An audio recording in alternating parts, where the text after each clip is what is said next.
Hey guys. Tonight we're opening the creaky door to the bizarre, surprisingly revealing, and often heartbreaking world of how Victorians treated people with disabilities. Get ready for an evening of cobblestone streets, dubious medical advice, and social attitudes chillier than your in-laws at Thanksgiving.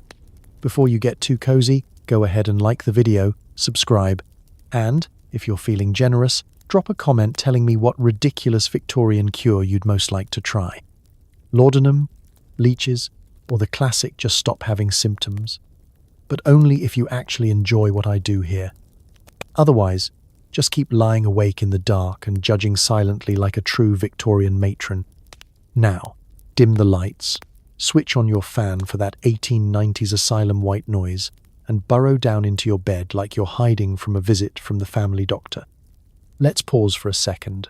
Have you ever wondered what it's like to have a medical issue in a world where your doctor thinks a good bleeding cures everything?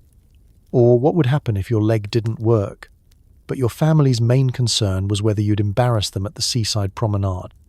Have you ever pondered why Victorian wheelchairs look like furniture from an exorcism movie? Or if rest cure just meant being locked in a room until you forgot how to use your arms? Would you survive a single day in a society convinced that the solution to blindness is to play more piano?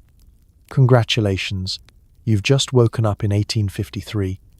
You have a mysterious limp, a collection of odd relatives, and the sudden urge to wear too much tweed. Good luck. You are just waking up, and your foot is asleep. Your uncle is already judging you from his portrait, and your mysterious limp is the subject of breakfast gossip. In a world where disability is often whispered about but never directly addressed, you're already behind, mostly because the hallway rug tried to trip you again. Let's set the scene. You wake up not to the gentle hum of your phone's alarm, but to the aggressive tick-tock of a clock that weighs as much as your Aunt Prudence's guilt. The mattress is stuffed with horsehair, which means you spent most of the night negotiating with lumps so uneven you suspect the local undertaker uses this bed as a training ground. Sunlight sneaks through the curtains, highlighting the dust motes and making your walking stick look like an ancient relic rather than your only chance at a graceful entrance. You hear footsteps in the hall, two slow, one quick, one with an odd squeak. That's your mother, bustling about as if busyness can drown out social shame. The family is already assembled in the parlor, a room that smells like lavender, disappointment, and last night's boiled cabbage. The parlor is supposed to be the heart of the home, but you know it as the scene of every awkward family conversation and the daily parade of polite denial. You make your entrance, cane in hand, and immediately sense the attention. Victorians are masters of the art of not noticing. Your limp is noticed, but only with a faint raising of eyebrows, a tightening of lips, and a quick glance at the floor. If anyone mentions your leg, it's in the most roundabout way possible. How are you this morning, dear? Did you sleep comfortably? The weather is unpredictable for the joints, isn't it? Translation. We noticed you're hobbling. Again. Breakfast is served, and the menu is as bland as the conversation. Porridge, eggs, toast, every bite a challenge for anyone with the dexterity of a garden gnome. The silence is punctuated only by the steady creak of your chair as you shift to relieve pressure on your bad leg. Your youngest sibling, ever honest, pipes up. Why do you walk funny? Which is swiftly answered by a chorus of shushing so aggressive it's basically a group exorcism. You try to focus on the morning paper, but the headlines are less interesting than the sound of the maid whispering in the corridor about your condition. You can't blame her. After all, the Victorian fascination with medical oddities means you're basically a walking tabloid story. They say she injured herself falling from a horse. No, it's inherited, poor thing. Well, I heard it was a childhood fever.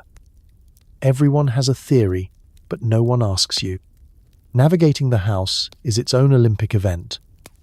The parlor rug has been strategically placed to cover a cracked floorboard, which means it's a guaranteed tripping hazard for anyone who isn't perfectly coordinated. You eye it with suspicion.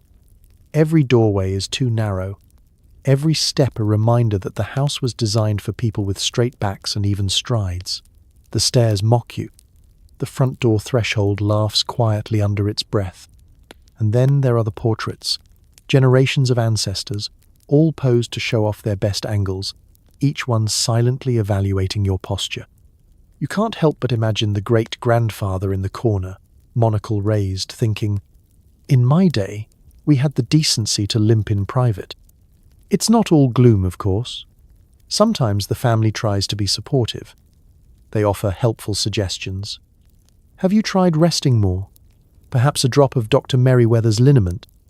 Or, everyone's favourite, I read in the Times that a holiday by the sea cures everything. These are less offers of help and more polite invitations to remove your limp from the dinner table. And so, your day begins. Victorian style. Judged by the portraits, tripped by the furniture, and lovingly ignored by your nearest and dearest. As you make your way out of the parlour, you can't help but wonder, would it be easier to limp in a house with less carpet? Or maybe just a little less family? Either way, you've survived another Victorian morning. Only 14 more hours of being inspirational left to go. You try to see a doctor about your limp. Congratulations, you've just been diagnosed with nervous weakness. Or was it excess of black bile? In Victorian medicine, if your symptoms didn't fit neatly into a box, they'd simply invent a new one. And it's probably named after a retired baronet. Your appointment takes place in a dimly lit office that smells strongly of pipe smoke and something uncomfortably close to pickled onions. The family physician is a man with the bedside manner of a tax auditor and the fashion sense of a moth-ravaged owl. His beard is so impressive, you're not sure whether to salute it or ask it for a second opinion.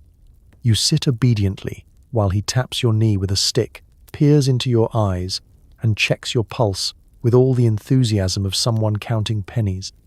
Victorian doctors love a good theory, especially one involving mysterious fluids called humours. According to this school of thought, your limp is the result of a cosmic disagreement between your blood, phlegm, yellow bile, and black bile, the Fab Four of imaginary internal chaos. The doctor nods wisely, scribbles something illegible, and launches into a lecture about the importance of temperament. Are you melancholic? Sanguine? Phlegmatic? All of the above? Don't worry. There's a treatment for that. It probably involves sitting quietly in a darkened room until you forget what your own leg is for. As he interviews you about your habits, the questioning becomes almost philosophical. Do you read novels after dinner? That's suspicious. Are you fond of walks in the rain? That could be the root of your troubles. Everyone knows night air is practically a prescription for tragedy. Did you ever witness a goose chase gone wrong? You never can tell what will unbalance the nervous system in 1853. If you're a woman, the conversation takes a sharp left turn into the realm of female hysteria. This is the diagnosis for everything from limping to reading too many books, feeling sad, or heaven forbid, having an opinion. The proposed cures range from bed rest and cold compresses to being prescribed complete isolation and a diet of broth. For men, the go-to diagnosis is gout, neuralgia, or simply overexertion, which can be triggered by anything from standing up too quickly to experiencing mild inconvenience. Should you ask for a second opinion, you'll probably get it, along with a bill and a jar of leeches. Medical consultations are more art than science. 2 doctors, 3 opinions, all delivered with a gravity usually reserved for sermons and warnings about unripe fruit. But wait, the Victorian solution isn't just diagnosis, it's the joy of treatment. The doctor enthusiastically recommends a round of tonics. The ingredients? Mostly alcohol, laudanum, and something labelled essence of turnip. The side effects? Feeling briefly invincible followed by a strong urge to write melancholy poetry. If you're lucky, your next prescription will involve being sent to the seaside to take the air. If you're unlucky, you'll be prescribed the classic bleeding. Yes, nothing says get well soon like losing a pint of blood in your aunt's guest bedroom. For children, things are even more creative. A limp might earn you a shoe with a 5-inch sole, a daily spoonful of cod liver oil, or a new position as the household's official object lesson. The rest of the family debates your prognosis with the kind of excitement usually reserved for horse races or scandalous letters from Brussels. If all else fails, there's always the local quack with his miracle elixirs, which promise to cure everything from limps to existential despair for the price of a chicken and your remaining faith in humanity. Of course, none of these potions actually work, but they do make family gatherings a lot more entertaining. So you leave the doctor's office with a handful of advice, a bottle of brown liquid, and the creeping suspicion that, in Victorian England, the real illness is being different. But take heart, at least you didn't get diagnosed with wandering spleen. This time, you limp home through fog and confusion, clutching your tonic and trying to remember if nervous weakness qualifies you for an extra slice of cake at tea. In this era, your diagnosis isn't just a medical mystery, it's practically a family heirloom. Your aunt has a delicate constitution, which is code for we don't talk about it. Victorians are experts at pretending their disabled family members are simply on an extended holiday in Bath. Spoiler, they're upstairs. Quietly. Forever. This is the golden age of euphemism. No one ever has a disability. Instead, they have the vapours, a weak chest, or, if they're really unlucky, an unfortunate disposition. The entire family participates in a silent conspiracy to never, ever use the actual word for whatever is happening. It's not lying. Exactly. It's more of a polite fiction, maintained with the same energy as your grandmother insisting she's resting her eyes instead of napping. Let's say you visit a respectable Victorian home. There's always that one closed door at the end of the upstairs hallway, decorated with an extra layer of dust and a sign that says private. If you're brave, or just very bored at a family gathering, you might ask about it. The answer? That's just the sewing room, dear. We keep it closed to preserve the sunlight. Meanwhile, a gentle cough or the faint sound of piano scales drifts out. Upstairs, Aunt Clara is working her way through the collected works of Chopin, because nothing says concealment like constant, muffled music. In public, family members speak in careful half-truths. Clara is taking the waters in Bath for her nerves, they say, as if the hot springs of Somerset have mystical powers to cure what ails you, and also, conveniently, to keep you several counties away from any nosy neighbours. If someone pushes too hard for details, the entire room shifts into defensive mode, coughs, awkward silences, or an emergency change of topic to the weather, the Queen, or, if things are truly dire, the relative safety of turnip prices. Downstairs, the rest of the family quietly edits Aunt Clara out of family photos and stories. If she's mentioned at all, it's with the vague wistfulness reserved for exiled royalty or particularly expensive poodles. Oh, Clara was such a lively child, says Uncle Thomas, staring into the middle distance before her unfortunate spell. No one elaborates, and you're left wondering if spell means illness, scandal, or possibly witchcraft. Honestly, in Victorian England, it could be all three. Why all the secrecy? Social standing. A visible disability in the family is treated like a moth in the flower, something to be hidden, contained, and, if possible, quietly eradicated before the neighbours find out and start writing letters to the vicar. Victorian society is obsessed with normalcy, and any deviation from the norm threatens not just personal comfort, but the family's entire social position. At the very least, it might mean fewer dinner invitations and more pointed prayers at church. If concealment fails, there's always distraction. The Victorians love a good project, so you'll find families enthusiastically fundraising for local charities, volunteering at soup kitchens, and hosting musical evenings, all to demonstrate to society that they are both upright citizens and definitely, positively not hiding anyone upstairs.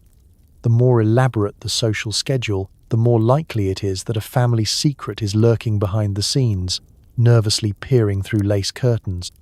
Some families take their secrecy to Olympic levels.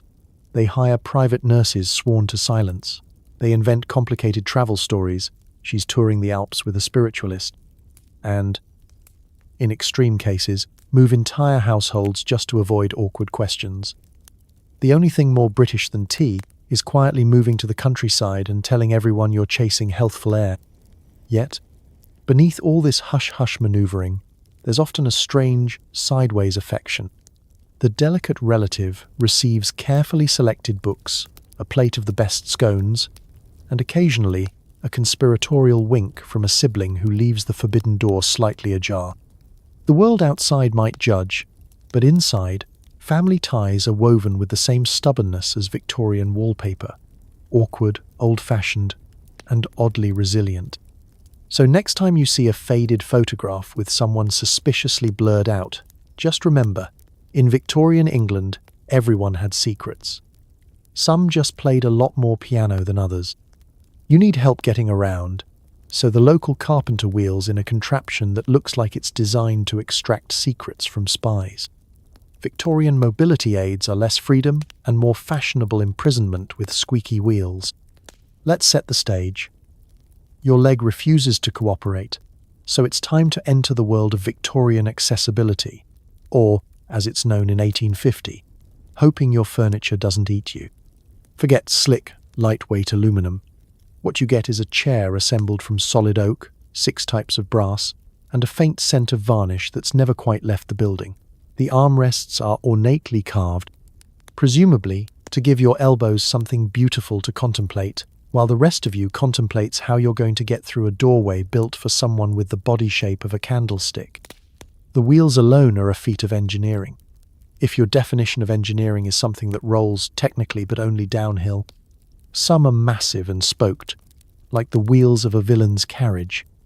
Others are so tiny, you suspect they were borrowed from a toy pram. Either way, squeaking is not optional. It's a feature. Your grand entrance to any parlour is accompanied by the unholy duet of grinding wood and squealing metal, just in case anyone wasn't already staring at you. Comfort is strictly theoretical. If you're lucky, you might have a cushion stuffed with horsehair and disappointment. If not, it's bare wood for you, which means your daily commute from bedroom to breakfast is basically an audition for a circus strongman act. There's a footrest, but it's strategically designed to slip out of place at the exact moment you need it. Every bump in the rug is a tiny earthquake, and the local cat has learned to scatter whenever it hears you coming, having lost a tail tip to your left wheel last Lent. Of course, mobility aids in this era are not standardized. Everyone's chair is custom built by the local handyman, whose previous experience includes repairing chicken coops and occasionally inventing new forms of self-injury. Designs vary wildly. Some come with mysterious levers whose purposes remain unknown. Others feature decorative fringe, so at least you can suffer in style. If you're wealthy, you might get leather trim or a velvet cushion, both guaranteed to collect every crumb, pet hair, and stray pin in the county. And let's talk about getting in and out. No easy transfers or safety bars. Instead, you perform the Victorian limbo. One arm over the back, one foot on the floor, a silent prayer to Isaac Newton, and a hope that you don't accidentally catapult yourself onto the nearest tea table. The entire household gathers, pretending not to watch, while your cousin Gerald offers to steady the wheels, which is code for panic, and drop you at the first sign of movement. Taking your chair outside is an adventure best described as wishful thinking.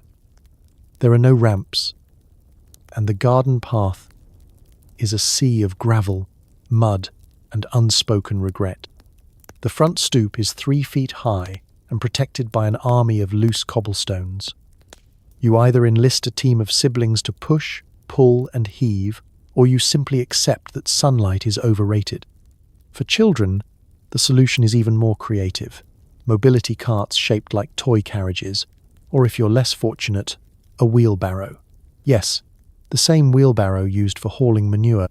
It builds character, they say, as you contemplate your dignity along with the flower pots. And above all, every device is meant to blend in. Heaven forbid a wheelchair should look medical. Victorian society loves to disguise anything inconvenient as a piece of fashionable furniture. Dark wood, lace doilies, even a floral print or two because nothing says subtle like wheeling into a room camouflaged as your own armchair. So, you rattle through your day, half mobility, half home decor, all the while plotting the invention of rubber tires. Because in the world of Victorian wheelchairs, mobility is relative and dignity is optional. Good luck leaving your house. Sidewalks are uneven, curbs are cliffs, and public transport is strictly for those with 2 healthy legs and a willingness to risk cholera. You consider inventing the ramp, but everyone agrees that's far too modern. Let's start at your own front door, a marvel of architectural confidence, built at least 3 steps above the muddy street, presumably to keep out floods, rats, or overly enthusiastic Methodists. There's no gentle incline, no convenient handrail, just a set of stone stairs that, when wet, become a Victorian slip and slide. If you want to go outside, prepare for a minor mountaineering expedition, best attempted with a supportive crowd, a sturdy cane, and a good solicitor for your inevitable accident claim. If you make it down without a bruised ego or tailbone, congratulations, you've earned the right to experience the local pavement. Sidewalk is a generous term. What you're actually navigating is an obstacle course of loose cobblestones, ankle-breaking potholes, and the odd pile of something that was probably alive earlier that morning. Each step is an adventure. If your mobility device has wheels, it's now a percussion instrument, and every jolt is a stern reminder that Victorians designed cities for people with horse legs and rubber bones. Curbs, meanwhile, are not so much curbs as geological formations. Some are 6 inches, others a foot, all of them ready to defeat you. The most common method for traversing is to aim for the nearest pile of horse manure, which, at least, offers a softer landing. For those using a chair or crutches, the choices are either to take flight or bribe a passing coal boy to act as a human ramp. Getting across the street? That's less crossing and more medieval tournament. There are no crosswalks, just a never-ending flow of horses, carriages, and people who absolutely will not stop for you. You wait for a gap, clutch your mobility aid like a talisman, and hope for divine intervention. Once across, you can reward yourself with a brief rest, preferably somewhere that doesn't smell like pickled herring and defeat. Perhaps you'd like to try public transportation. Welcome to the omnibus, a wooden carriage that lurches through traffic, guaranteed to rearrange your vertebrae. There are no ramps or priority seating. You simply hoist yourself up a step that could double as a coffee table, hoping a kindly conductor takes pity on you. The bus moves with the grace of a startled cow. Every pothole a test of your willpower and your wheel bearings. By the end of the journey, you're 80% bruised, 10% travel sick, and 10% certain you've contracted something from the upholstery. Inside public buildings, it's a similar story. Banks, churches, libraries, all proud of their grand staircases. Accessibility? Only if you can levitate. Elevators are rare and regarded with suspicion, devilish pulleys, while ramps are dismissed as dangerously progressive. If you do manage to get inside, you'll find more obstacles. Narrow corridors, abrupt thresholds, and a doormat that appears to be made of industrial-grade porcupine. Even parks, the Great Green Hope, aren't much better. The main path is a series of gentle undulations, but the benches are always just out of reach, and the pond is surrounded by an artistic arrangement of sharp gravel and indifference. If you want to visit the bandstand, bring a grappling hook. The overall effect is that public space is less a social gathering point and more an endurance test. Victorians simply did not design for difference. You're expected to fit the mould, or, failing that, to stay home, out of sight and mind, and, preferably, out of the mud. By the time you make it home, every muscle aches, your wheels are clogged with Mystery Street goo, and you've been stared at by no fewer than 7 disapproving nannies. And yet, despite the obstacles, you ventured out, defied the stairs, and lived to tell the tale. In Victorian England, accessibility means learning how to improvise, invent, and, if all else fails, laugh in the face of the world's least helpful curb. If you're a child with a disability, education is optional, and by optional, we mean usually denied. The local schoolmaster might let you in, but only if you promise not to disrupt the class by, say, existing. Let's imagine your first day. The schoolhouse is a squat brick building with windows just high enough to discourage escape, and a door heavy enough to double as a prison gate. The bell rings, powered by a child who's considered full of energy, which is code for not your problem today. Inside, the air is thick with chalk dust, ink stains, and the underlying tension of 100 unsupervised children learning Latin, arithmetic, and new ways to weaponize a slate board. As you limp, hobble, or wheel your way in, every head swivels. The other children naturally are not known for subtlety. "What's wrong with him?" one whispers, loud enough for the teacher's pet mouse to hear. "Why does she walk like that?" says another, already plotting ways to work this new information into the next round of playground insults. The teacher, a man who believes emotional support is best delivered with a cane, just stares for a moment and then nods to the least drafty corner. "Sit there. Don't distract the others." The Victorian classroom is not designed with inclusion in mind. Desks are nailed to the floor in perfect military rows. The aisles are barely wide enough for a determined squirrel, let alone a mobility aid or an awkward gait. If you're lucky, someone will scoot over to make room. If not, you're left in the back, wedged between a barrel of sand, for fire safety, and a display of spelling bees that died trying. Lessons move at a brisk pace, with little patience for anyone who falls behind. If you can't keep up, the official strategy is to try harder, which is Victorian for sink or swim. Reading aloud? Be prepared for giggles and the occasional throne eraser. Writing on the slate? Good luck if your hands shake or your arms tire quickly. Your work is returned with the ever-encouraging feedback. "See me after class." Spoiler, you do not want to see him after class. There are no accommodations.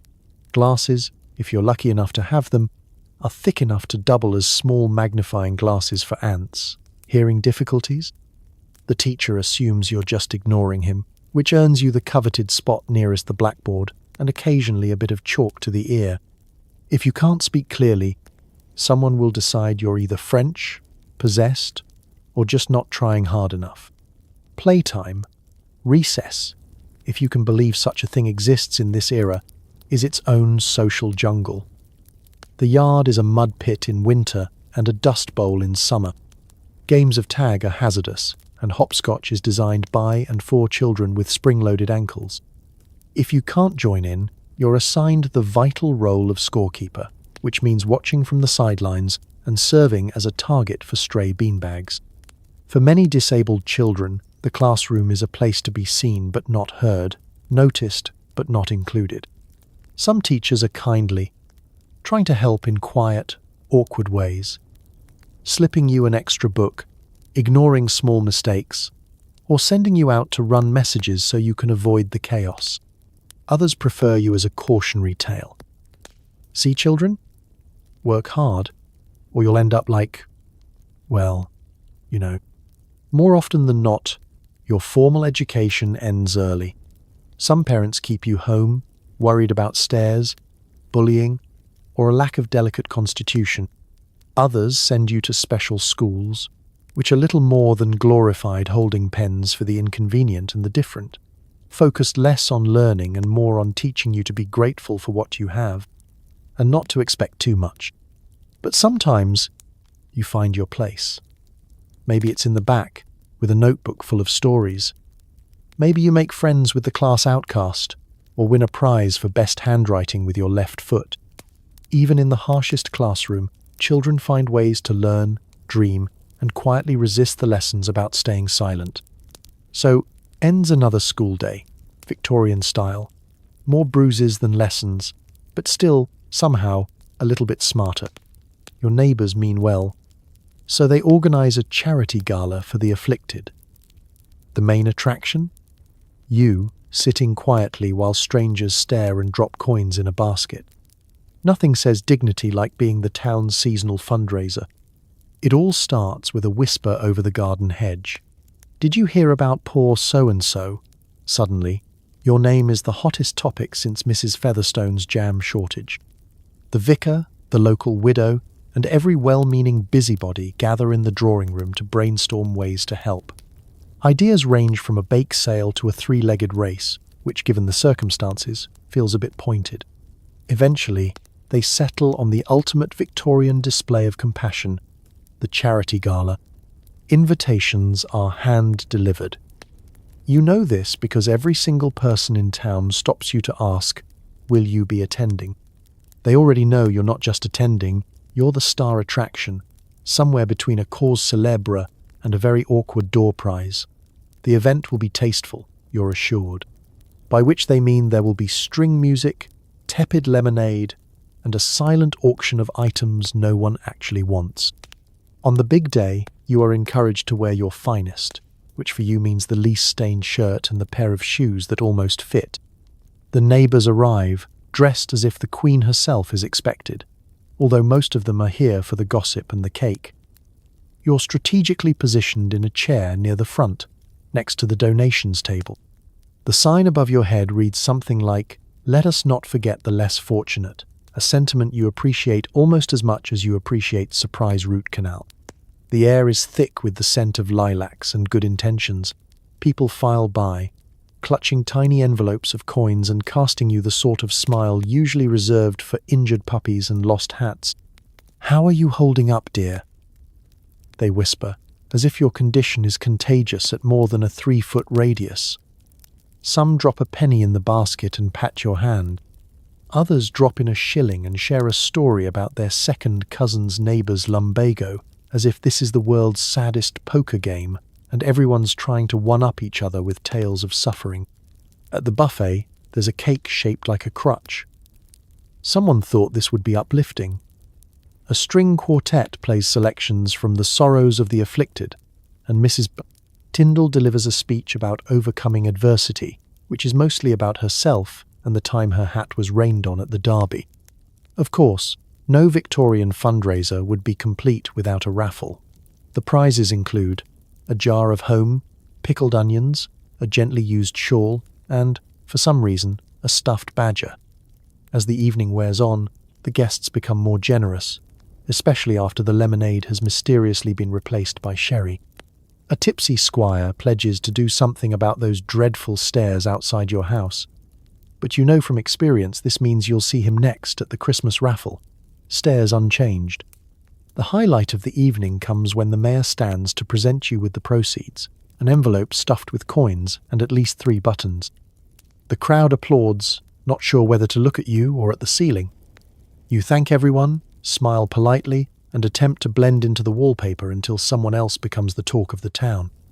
And yet, under all the awkwardness, there is real kindness. The money will buy you something useful, like coal for winter or a new cushion for your so-called mobility aid. The neighbours mean well. They just have a peculiar way of showing it. Pity and charity go hand in hand, tightly laced with discomfort, a whiff of self-congratulation, and enough baked goods to sink a small ferry. You return home with your envelope, your dignity slightly rumpled, and a growing suspicion that you will, indeed, be the main attraction again next year. Because in Victorian England, nothing says community like raising money for your misfortune, one awkward handshake at a time. You're feeling anxious, so a doctor prescribes rest. Not rest at home, of course. Rest in a large stone building with barred windows, lots of other anxious people, and a nurse who believes fresh air is the cure for everything, including broken bones. Welcome to the Victorian Asylum, a place designed less for comfort and more for reassuring the neighbours that something is being done. The architecture is unmistakable. Endless corridors, high walls, and enough ironwork to impress a blacksmith. The sign outside boasts of modern treatment and restorative atmosphere, but what it really means is that you're about to be tucked away like the good silver, out of sight, out of mind, and only brought out when relatives need to show how charitable they are. Admission is a process. It starts with a doctor's note, patient suffering from nervous disorder, or possibly an excess of novels, and a family meeting full of sad sighs and downcast eyes. It's for your own good, they insist, which is Victorian for "Please stop making us uncomfortable at breakfast." Before you know it, your trunks are packed and you're ushered into a carriage, the journey to your new, restful home made ever so slightly longer by everyone's refusal to make eye contact.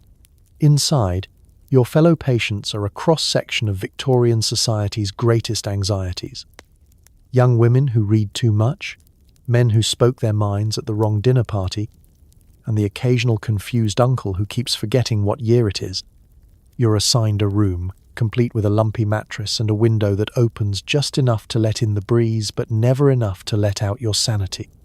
The daily routine is strictly enforced. You wake up to the sound of bells, not for meditation but for lining up for your dose of soothing tonic, a mix of laudanum, hope, and whatever herbs were left over from the garden. Breakfast is porridge, always porridge, because nothing says recovery like food that tastes like regret. The rest of the day is spent engaged in therapeutic activities, which mostly consist of enforced knitting, supervised walks around the gravel yard, and writing letters to family members who will read them out loud to the dog before tossing them into the fire. The staff is a mixed bag of stern matrons, nervous orderlies, and Dr. Periwinkle, who's convinced that any ailment can be cured with a little more quiet reflection and fewer questions. The nurse, Miss Tidy, is legendary for her devotion to open windows, even in January. "You'll feel better with a little air," she says, as you shiver under 12 layers of scratchy wool. Any complaint, insomnia, toothache, existential dread, is met with the same solution: fresh air and more rest. The word rest is elastic here. Sometimes it means actual sleep, but more often it means sitting perfectly still while staring at a faded painting of cows. There are no visitors allowed except on Sundays, and even then only if you promise not to embarrass anyone by speaking too honestly. Letters from home are heavily censored. Please assure dear Agnes that the dog is fine and the weather remains unremarkable. The world shrinks to the size of your ward. The greatest excitement is the monthly appearance of the asylum cat, who is both universally adored and almost certainly planning to escape. Some patients are lucky enough to leave after a few months, much improved, which is code for quiet enough to come home. Others simply fade into the background, joining the long list of names remembered only in the visitor log and the family Bible.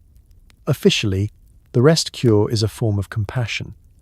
Unofficially, it's a convenient way to make sure no one's odd behavior troubles polite society.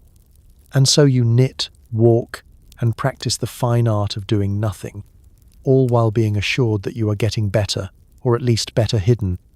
At night, as the wind rattles the barred windows, you find yourself wondering, does anyone outside remember who you are, or are you just another story for the next charity gala?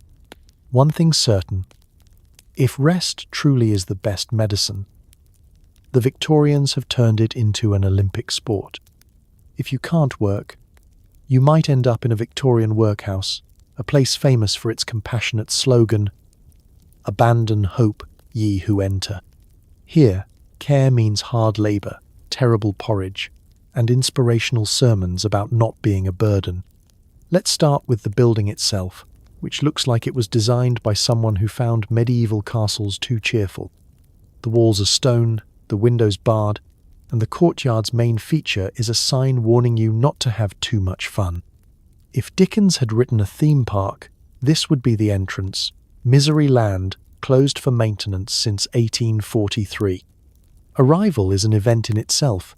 First, you're met by the workhouse master, a man whose only known emotions are suspicion and disappointment. You surrender your belongings at the door, including that last ragged handkerchief your great-aunt gave you in 1837. Next, you're led to the bathhouse, where the water is always cold and the soap doubles as an industrial degreaser. Cleanliness is next to godliness, but in the workhouse, it mostly just means fewer lice. After your refreshing bath, it's time for a uniform, a shapeless smock, thick woolen socks, and boots that have seen more feet than a London cobbler. Individuality is gently discouraged. You'll look just like everyone else, exhausted, itchy, and wondering if it's too late to try your luck as a travelling musician. Living quarters are communal. Privacy is a fond memory. You sleep in long dormitories with rows of identical beds, each as comfortable as a stack of unripe turnips. The only decoration is the occasional inspirational verse about thrift, obedience, and not questioning the porridge. The air is a heady mix of boiled cabbage, mildew, and collective regret. Meals are strictly regulated. Breakfast, gruel. Lunch, more gruel, possibly with a hint of mystery vegetable. Dinner, surprise. Gruel again, unless it's a special occasion, in which case you might get bread hard enough to shatter dental records. Porridge is served with a side of moral instruction. Be grateful. Some people don't even get gruel, intones the master, who, rumour has it, dines on roast beef and quiet resentment in his private rooms. Now, on to the work part of workhouse. Everyone is assigned a task, regardless of age, ability, or enthusiasm. Jobs include stone breaking, oakum picking, that's unraveling old ropes for the Navy, in case you ever wondered, laundry, or if you're lucky, sorting buttons. Disabled? Congratulations, you're still expected to contribute. Perhaps you'll be given the all-important role of staring sternly at a pile of potatoes or sewing sacks with fingers too stiff to tie a shoelace. There is, of course, a schedule. Bells ring to mark the start and end of every activity, work, meals, prayers, and the daily inspection to make sure no one has accidentally smuggled joy inside. Sundays offer a break from labour, but not from sermons. The local curate arrives to deliver a rousing speech on humility, industriousness, and why you should never hope for anything more than tepid soup. If the workhouse isn't bleak enough, there's always the almshouse. Almshouses are less about hard labour and more about waiting out your final years with the vague hope someone remembers to send you a pie at Christmas. Residents are mostly elderly or permanently unwell, shuffling quietly between meals and naps. The main entertainment is speculating about who will inherit the good blanket when someone inevitably moves on. Escaping either institution is difficult. Once inside, you're part of the system. Letters home are read and censored. Visitors are rare. Leaving, unless you're miraculously cured or adopted by a sentimental aristocrat, is about as likely as finding actual meat in the meat pie. And so, you muddle on, surviving on watery gruel and grimmer humour, comforted by the knowledge that the Victorian idea of care mostly means not being left out in the rain, unless, of course, it's laundry day. Good night from the workhouse. Don't let the bedbugs unionise. The Victorians invent a new identity, the invalid. Suddenly, your whole life is the sick room. Lace curtains, fussy pillows, and relatives who drop in to ask if you're still sick. Spoiler. You are, but now you also hate floral wallpaper. Welcome to your new kingdom.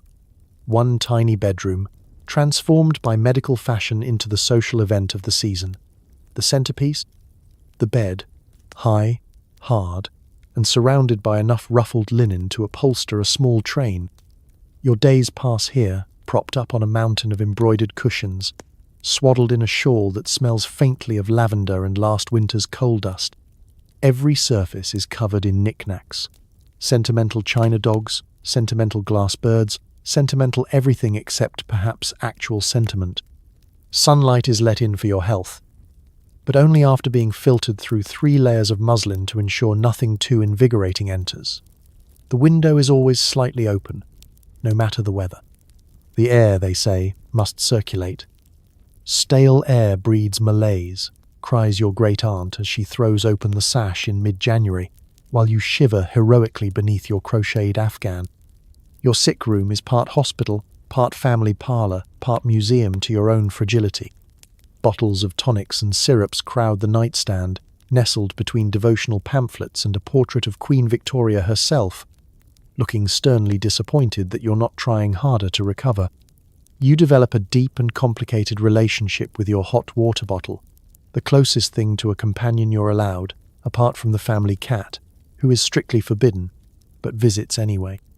There's a constant parade of visitors, each with advice, flowers, and tragic tales of their own minor headaches.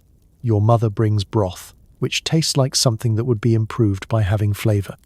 Cousin Beatrice arrives with a new hat and a face full of concern, whispering, "You poor thing," as if you've just returned from the Crimea. The vicar makes regular calls, pausing at the door to pray for your recovery, or, failing that, for your soul. Being an invalid is a full-time job. Every aspect of your existence is ritualized. There are scheduled times for rest, all day.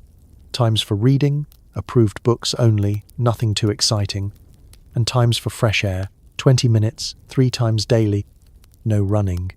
Your main activity is to lie very still and exude an air of gentle suffering. Bonus points if you can look pale but not alarming, wan but not worrying, and appreciative but not too cheerful.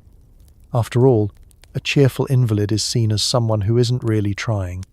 Your medical care is equal parts science and wishful thinking. Doctors stop by in their finest black coats to deliver a fresh diagnosis of general debility. They prescribe bed rest, more beef tea, and a healthy dose of moral improvement. Occasionally, you're offered electrotherapy, which is exactly as fun as it sounds.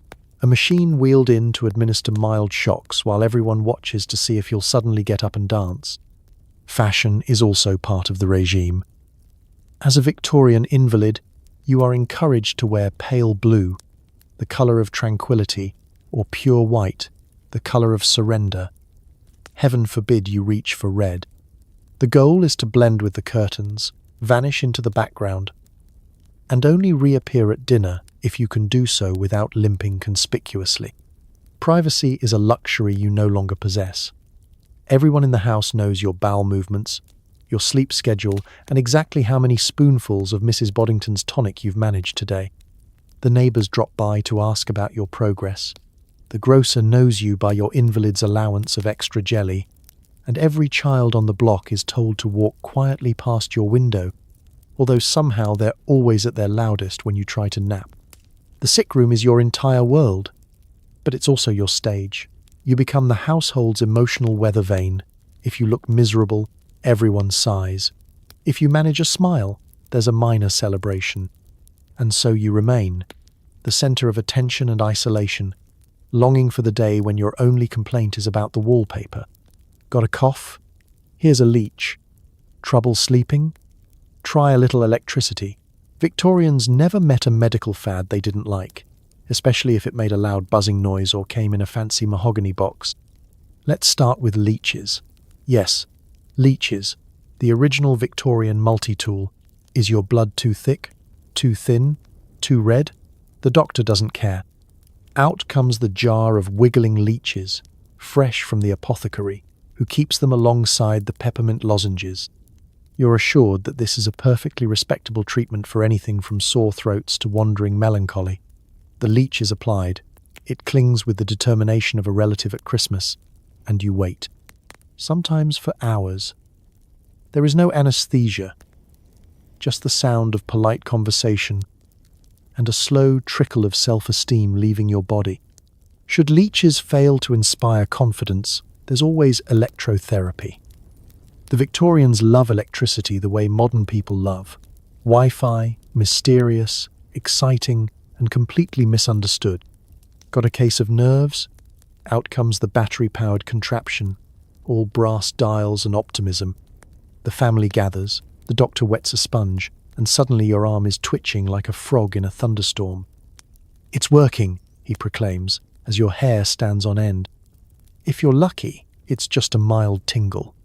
If you're unlucky, your recovery is briefly delayed by the need to pry yourself off the wallpaper. The real magic, of course, lies in the sheer variety of Victorian remedies. There's the mustard plaster, basically a paste of ground mustard seeds, slathered on a cloth and applied to your chest. It heats up until you're convinced you're being poached for breakfast. The goal? Drive out the ill humours. The result? Third-degree burns, and the enduring suspicion that your doctor hates you. If you're really unlucky, you might be offered a whiff of ether, a spoonful of opium, or a generous glass of laudanum, which is just opium with Victorian branding. Take as needed, the instructions say. Side effects include drowsiness, euphoria, and eventually a Victorian death certificate. Laudanum is prescribed for everything: pain, coughs, colic, existential dread, and the side effects of all the other treatments. If you're not getting better, at least you're too dizzy to care. The most dedicated families invest in home medical devices. There's the galvanic belt, a stylish accessory worn around the waist, guaranteed to deliver a low-voltage shock to your midsection for improved vigor. Or the hydrotherapy chair, a sort of porcelain throne where you're blasted with cold water and words of encouragement. The instructions are vague, but the message is clear. The more complicated and expensive the device, the better the results. Or at least, the more impressive you look while suffering. Meanwhile, the apothecary offers an endless parade of syrups and powders, rhubarb pills, arsenic wafers, quinine, and a mysterious powder known only as Dr. Sweetlove's Invigorator. The labels promise miraculous cures, radiant health, and, in smaller print, occasional blindness. Some remedies are imported from the continent, like the Swedish movement cure, a program of vigorous massage, stretching, and, when all else fails, denial. There's also the ever-popular rest cure. Feeling overwhelmed? The answer is a month of bed rest, ideally in a darkened room, without books, conversation, or hope. Visitors are allowed only if they don't ask questions. If your spirits flag, the doctor may prescribe a brisk walk, followed immediately by more rest. Children are not exempt. For childhood ailments, the options include cod liver oil, tastes like regret, turpentine compresses, smells like defeat, and doses of syrup of figs. If you survive to adulthood, it's considered a personal achievement and a minor miracle. So, next time you complain about modern medicine, remember, Victorians had enthusiasm, confidence, and a wide selection of things that buzzed, bled, or burned. Science may have marched on, but the spirit of experimental therapy lives on in every family member who suggests you just try a little more fresh air. If you're a woman with opinions or nerves, welcome to the rest cure. Your treatment? Total isolation, no books, no visitors, and lots of beef tea. If you survive, congratulations. You're now terrified of doilies. Let's step inside your new sanctuary, a bedroom stripped of anything that could remotely spark joy. The wallpaper is busy enough to induce a mild migraine. The curtains are heavy, the bedding is stiff, and the overall vibe is upholstered quarantine. You're not sick in the contagious sense. You're just considered inconveniently emotional, or, in technical Victorian terms, hysterical. If you showed even a passing interest in poetry, politics, or trousers, this might be seen as a pre-existing condition. The doctor's orders are strict: bed rest and absolute quiet. You are not allowed to write, draw, or read. The logic is that too much stimulation, such as thinking, will simply overwhelm your delicate constitution. No excitement, the nurse warns, fluffing your pillow with the enthusiasm of a medieval executioner, and absolutely no correspondence. Should you attempt a conversation longer than 3 words, you'll be met with the withering glance reserved for people who don't say thank you after tea. Meals are a parade of monotony.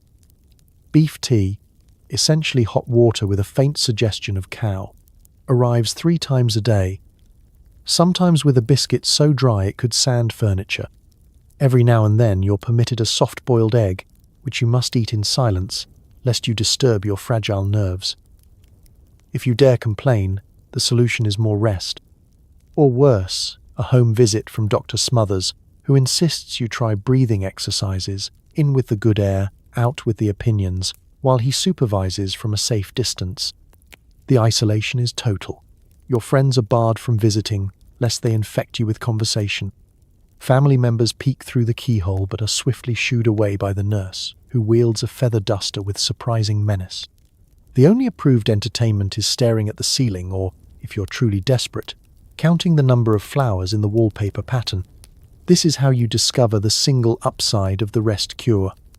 You become a champion at silent, passive observation. Days blur into nights. You lose track of time. The most exciting event is the daily window opening, a ceremony performed with great solemnity and just enough fresh air to remind you that the world still exists outside your padded prison. Exercise consists of brief, supervised walks around the room. No dashing, no sudden movements, and definitely no attempts to escape. You try to protest, but the nurse gives you another spoonful of tonic, which tastes suspiciously like sherry and defeat. The worst part, perhaps, is the lack of anything to do.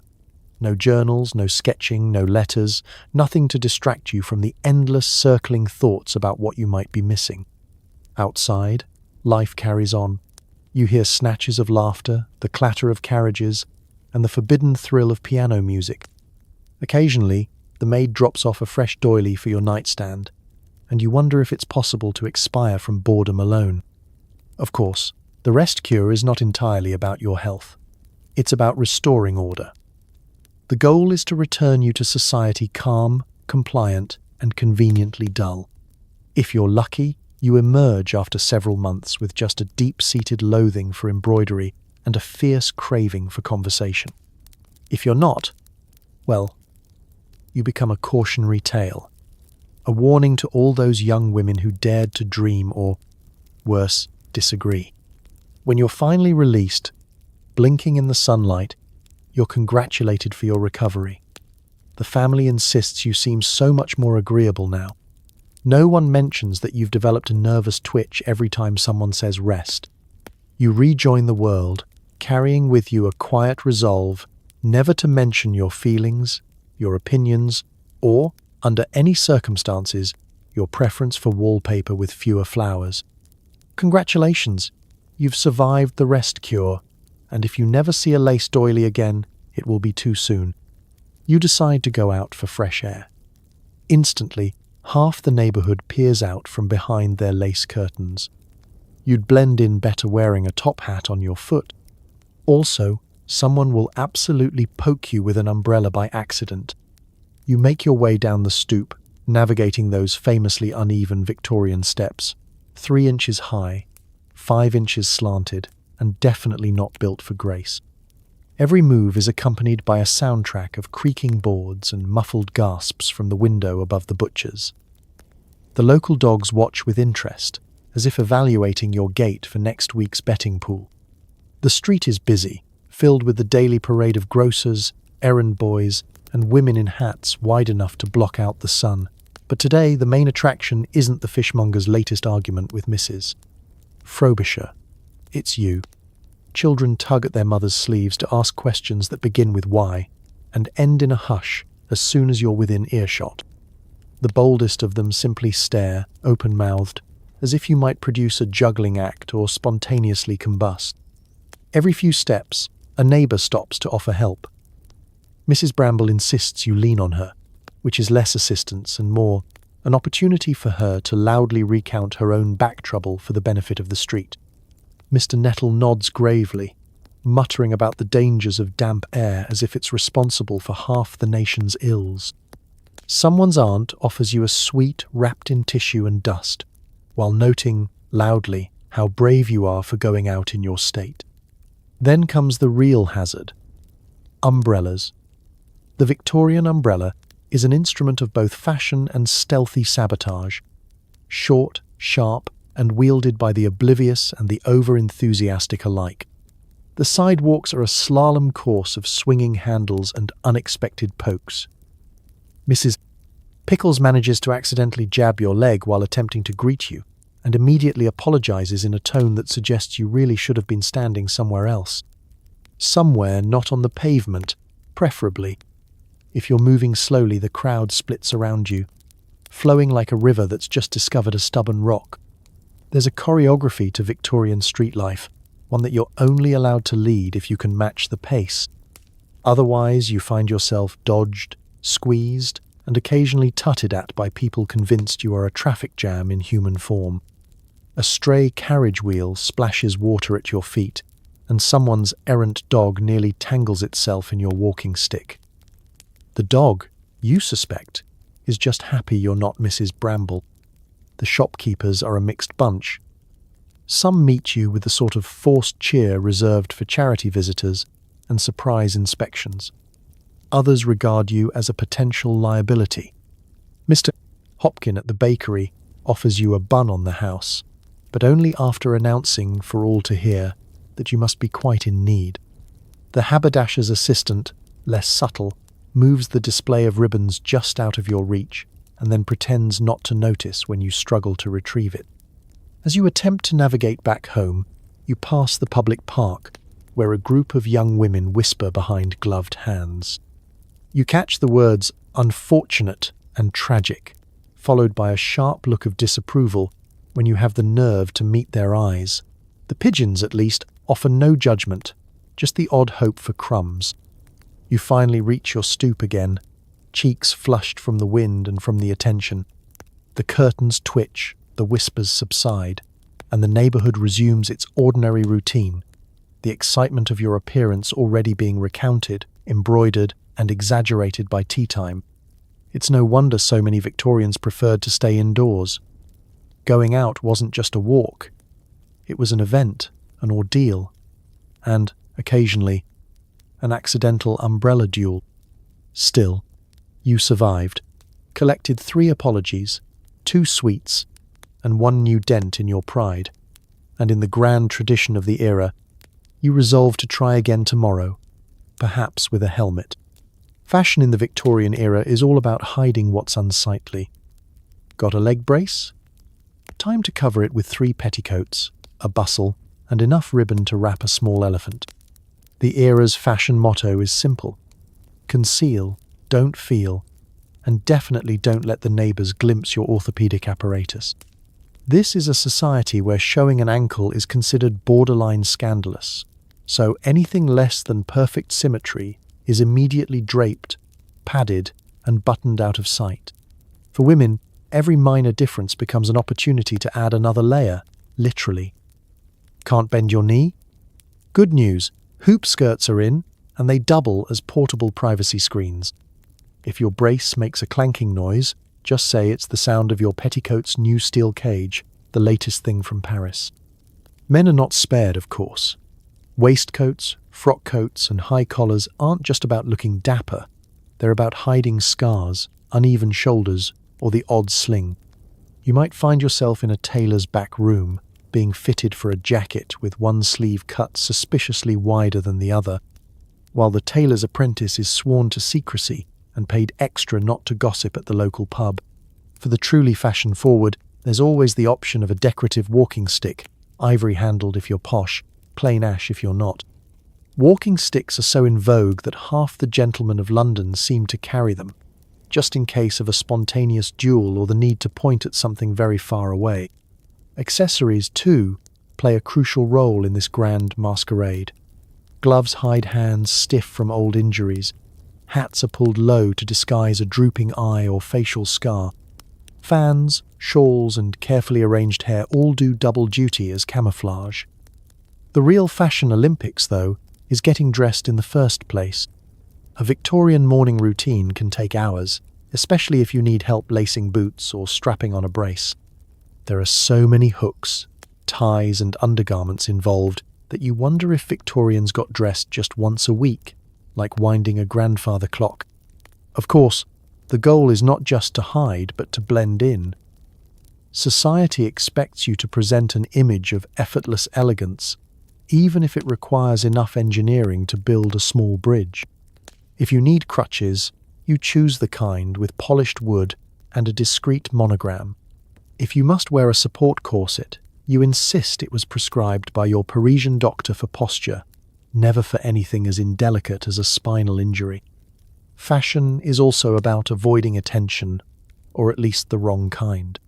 The minute you step outside, there's a gauntlet of critical eyes, neighbours peering through lace curtains, shopkeepers squinting, relatives quietly ranking your hemline against last season's.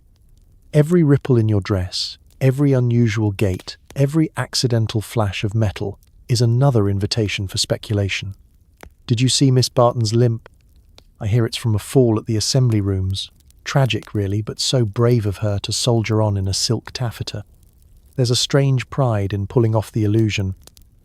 even as you sweat through 5 layers of wool in July. It's not all burden, though. The determination to appear normal inspires inventiveness. Seamstresses sew secret pockets for splints. Shoemakers craft bespoke boots with hidden lifts. If you're lucky enough to have money, you can commission an artificial limb carved from fine wood, painted to match your skin, and jointed so elegantly that you might be forgiven for showing it off at the next garden party.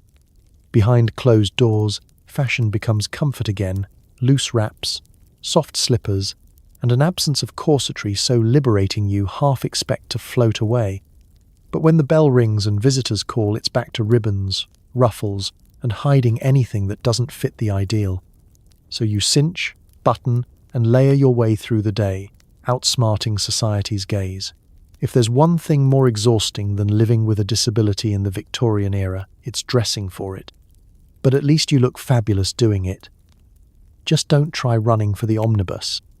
If you're lucky, you can become the family's inspirational tale, a living, cautionary example for small children and an excuse for your cousins to sigh dramatically at dinner. She suffers bravely, they say. You'd rather suffer in silence, with fewer casseroles. It starts innocently enough.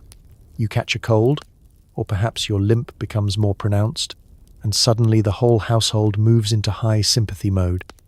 Your grandmother brings out her best quilt, your mother makes a special pudding, and your father reads out loud from the newspaper, though. Unfortunately, he chooses the shipping news. As you rest on the sofa, you realize you've become both audience and main character in a Victorian melodrama. Children are ushered in for the lesson. Now, Beatrice, see how bravely your cousin bears her troubles. You could learn from her patience. Beatrice, being 6, immediately asks if she too can stay home from school if she gets a limp. Your aunt shushes her with the practiced skill of someone who has hushed every honest question since 1845. You are congratulated for your cheerful spirit, as if that alone could replace working legs, and for your gentle demeanour, which is Victorian code for hasn't complained out loud since Tuesday. Publicly, you are cast in the coveted role of inspirational invalid. This means polite visitors and distant relatives drop by with baskets of fruit and baskets of unsolicited advice. You become an official family project. We must all do what we can for dear Clara, they whisper at the tea table, nodding solemnly as if they're plotting the next phase of a military campaign. Your actual needs and wishes are lost somewhere between the biscuits and the monologues about suffering with dignity. The family's attitude is not entirely without perks. There are cakes, at least. Sometimes you get the best seat by the fire, and on Sundays the vicar singles you out for a special mention in the prayers, right between our brave boys in the Crimea and the ongoing struggle with mildew in the vestry. If you look especially pale, there might even be an extra spoonful of custard. But these benefits are offset by the requirement to look perpetually noble, preferably with a book of poetry in your lap and a wistful gaze out the window. If you try to object, it's brushed aside with, "Nonsense, darling, you must rest." If you want to join the family for a walk, you're met with horrified protests. "Oh no, you mustn't exert yourself. Think of your constitution." Any attempt at normalcy is thwarted by concerns so excessive you begin to wonder if you should start sending sympathy cards to yourself. You also serve as a cautionary tale, wheeled out, sometimes literally, whenever someone needs an example of bearing one's lot with fortitude. Your cousin Jonathan, who once tripped over a root and limped for a full week, claims a special kinship, though everyone remembers he was faking it for attention. When the younger children misbehave, they're reminded, "Think of poor Clara, and be grateful for your health." You become the yardstick for stoicism and the invisible line at which dinner conversation is deemed too lively. Then there's the constant parade of casseroles, mysterious, mushy, and prepared in generous quantities. The neighbours compete to see whose recipe is the most comforting. You receive more pies, stews, and puddings than a country fair judge, all delivered with a worried smile and a hint that eating them is an act of community service. After a while, you realise the family's attention, though well-meaning, is as isolating as any locked door. The expectation to inspire is almost as heavy as the quilt. Still, you soldier on, smiling bravely, thanking everyone, and plotting your escape to the garden as soon as no one is watching. And thus, the Victorian inspirational invalid persists, admired, pitied, stuffed with pudding, and, if only in private, dreaming of a world where you can just be yourself, limp and all, without the applause. Victorians have a handy solution to blindness: the piano. Every blind child is immediately given music lessons, as if this will either cure them or at least make Christmas more entertaining. The logic is flawless, at least by 19th century standards. If you can't see, surely your hearing must be spectacular, practically superhuman, really. Enter the family upright piano, which sits in the corner of every respectable Victorian parlour, draped in heavy velvet and topped with a solemn row of wax fruit. It's less an instrument and more a rite of passage, like measles, or being forced to read Ivanhoe out loud in the winter. Your first lesson begins the moment Aunt Millicent appears with a stack of sheet music and a look of steely determination. She informs you that music is the universal language, which is helpful, since you're fairly certain her actual language is passive-aggressive sighing. You're placed on the bench, no back support, naturally, because Victorians believe a straight spine is the key to all virtue, and introduced to your new best friend, Middle C. The local piano teacher is a woman who wears her spectacles on a chain and who, based on her general disposition, has never encountered a child she considered adequately attentive. She is convinced that blind children have a gift for music, and even if you do not, you will before the month is out, or so help her God. Lessons are conducted with a combination of patient repetition and what can only be described as motivational tapping. The metronome becomes your enemy, ticking with the relentless optimism of a clock that's never late. Practice is daily, sometimes twice daily, if the weather is poor and the family is worried about your future employment prospects. Relatives gather to listen, heads cocked at sympathetic angles. "How moving," they whisper, as you fumble your way through God Save the Queen for the 12th time that week. If you improve, it's a miracle. If you do not, it's character building. If you flat out refuse, well, there's always embroidery, if your fingers are up to it. The family's expectations are both generous and burdensome.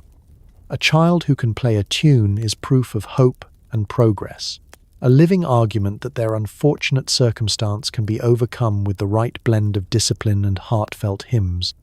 If you're really talented, you'll be put on display at every social event, like a decorative clock that also plays chopsticks. Every Christmas, your audience swells to include aunts you've never met, and at least one neighbour with a very low bar for what counts as delightful entertainment. Should you show no aptitude for music, the family's disappointment is palpable, but never openly discussed. Perhaps the violin? They suggest, with the bright optimism of people who've never heard you try to find a note by touch. The musical parade marches on, because in Victorian England, blindness is an opportunity for the rest of the family to feel inspired, or at least slightly less awkward about your presence. Of course, some children do discover a real love of music. A few even become performers, teachers, or composers in their own right. But for most, piano lessons are simply part of the daily regimen, a carefully orchestrated campaign to turn difference into entertainment, or at the very least, something that sounds impressive to the vicar. In the evenings, after a particularly grueling practice, you're allowed to sit by the fire, fingers sore, head full of half-remembered melodies. The family beams, convinced that your musical gift is both proof of your fortitude and a feather in their own cap. You, meanwhile, dream of a world with fewer scales and more silence. So if you ever wondered why so many Victorian parlours echoed with slightly off-key renditions of popular hymns, now you know. Music was medicine, occupation, and performance art, all rolled into one. And for blind children, the path to acceptance was paved, one octave at a time, usually in C major. Looking for love? Good luck. Victorians are romantics at heart, but only if you can dance at the ball and not scare away potential in-laws. If you do marry, expect your dowry to come with an asterisk and a signed doctor's note. The search for a spouse in Victorian England is a little like a cross between a job interview, a livestock auction, and a very slow-moving game of musical chairs. The process begins the moment you turn 16, or sooner if your mother is especially ambitious. If you're disabled, the family strategy is simple. Hope for the best, plan for the worst, and keep Cousin Alfred away from the punch bowl at all social functions. At the village dance, the eligible bachelors are neatly arrayed, tall, short, hopeful, and already receding at the temples. Your entrance is an event. The host whispers that you're brave, the band pauses just long enough for everyone to take a good look, and your mother fusses with your sleeves in a manner that suggests you might be hiding a secret inheritance or a large ferret. If you limp, you're offered a seat. If you need a cane, the local busybody admires it loudly, as if you've arrived on stilts. The first order of business is the dance card. For most young women, it's filled with hopeful initials and secret promises. For you, it's more like a to-do list at a dentist's office, brief, dutiful, and always with an awkward gap where waltz should be. The bravest suitor might lead you through a quadrille, careful to avoid stepping on your toes or anyone else's pride.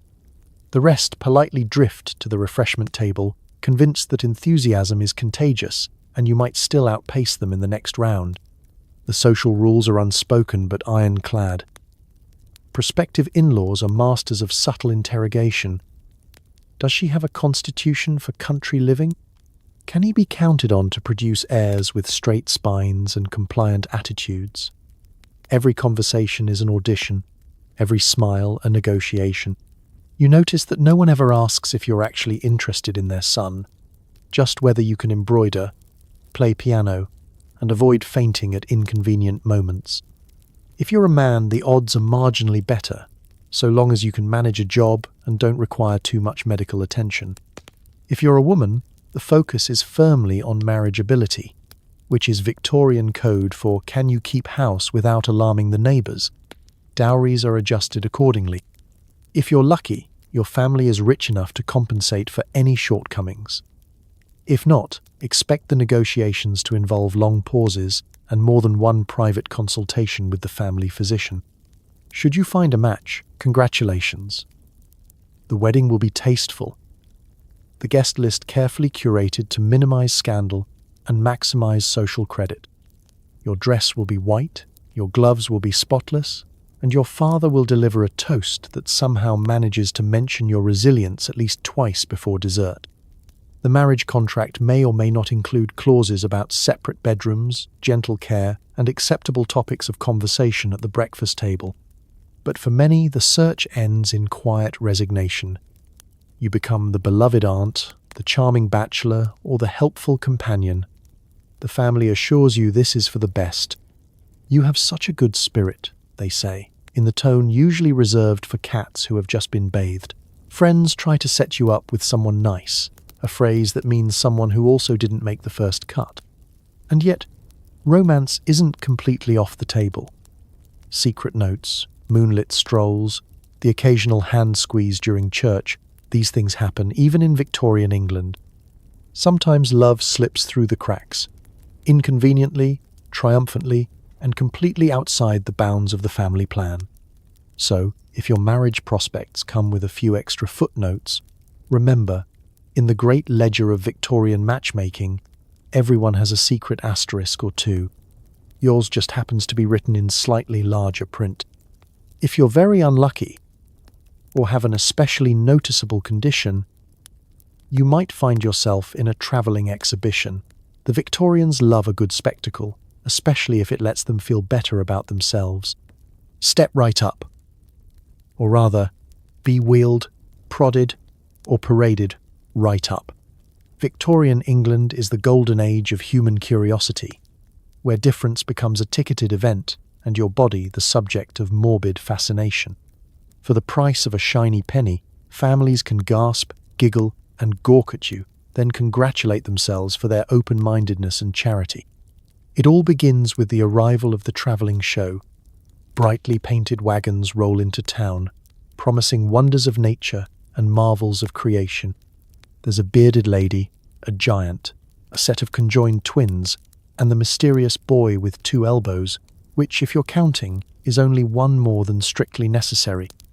In the sideshow tent, jars filled with pickled reptiles and 2-headed frogs fill the spaces between the acts, just in case anyone needs a break from gawking at actual people. Your role in all this depends on the whim of the showman and the nature of your peculiarity. Sometimes you're presented as a tragic victim, inspiring pity and the occasional charitable shilling. Other times you're billed as living proof of the mysterious powers of fate, divine judgment, or a mother who stood too close to a thunderstorm during pregnancy. You might be asked to perform, play a song, recite a poem, or just sit quietly while people count your fingers and whisper theories about bad blood and foreign ancestry. The audience is a mix of gawkers, moralizers, and the genuinely curious. There are children too young to understand, old men with monocles, and women who clutch their shawls in mock horror. At some point, a local doctor may show up with a notebook, taking notes for a future lecture at the medical society. No one asks how you feel about being the subject of all this attention. After all, the Victorians see this as an educational opportunity for everyone, except, of course, for you. In between shows, you might be displayed in a curiosity cabinet, a travelling museum of the strange and unusual. These cabinets are filled with the bones, shells, and oddities of the natural world, and, more disturbingly, the personal effects of the people being exhibited. A lock of hair, a discarded crutch, maybe even a photograph for sale. The Victorians collect stories the way modern people collect refrigerator magnets, indiscriminately, and with a faint sense of guilt. The financial arrangements are as peculiar as the show itself. Some exhibits are paid, others are not. Occasionally, a family member acts as a manager, negotiating your fees and making sure you get a warm dinner after a day of being on display. More often, though, the showman pockets the profits and assures you that the exposure is good for your character, if not your purse. There's a strange double standard in all of this. In polite society, your difference is hidden, euphemized, or denied. But in the world of the freak show, it's celebrated, albeit in the most exploitative way possible. The same neighbour who averted her eyes at church now pays good money to stare, justifying it as a lesson in morality or an act of Christian charity. Still, not everyone involved is heartless. Some performers form their own communities, friendships forged in the shared experience of being outsiders among outsiders. There are moments of laughter backstage, late-night storytelling, and a fierce sense of loyalty. The freak show becomes its own strange family, a place where your difference is not just accepted, but, in its own weird way, respected.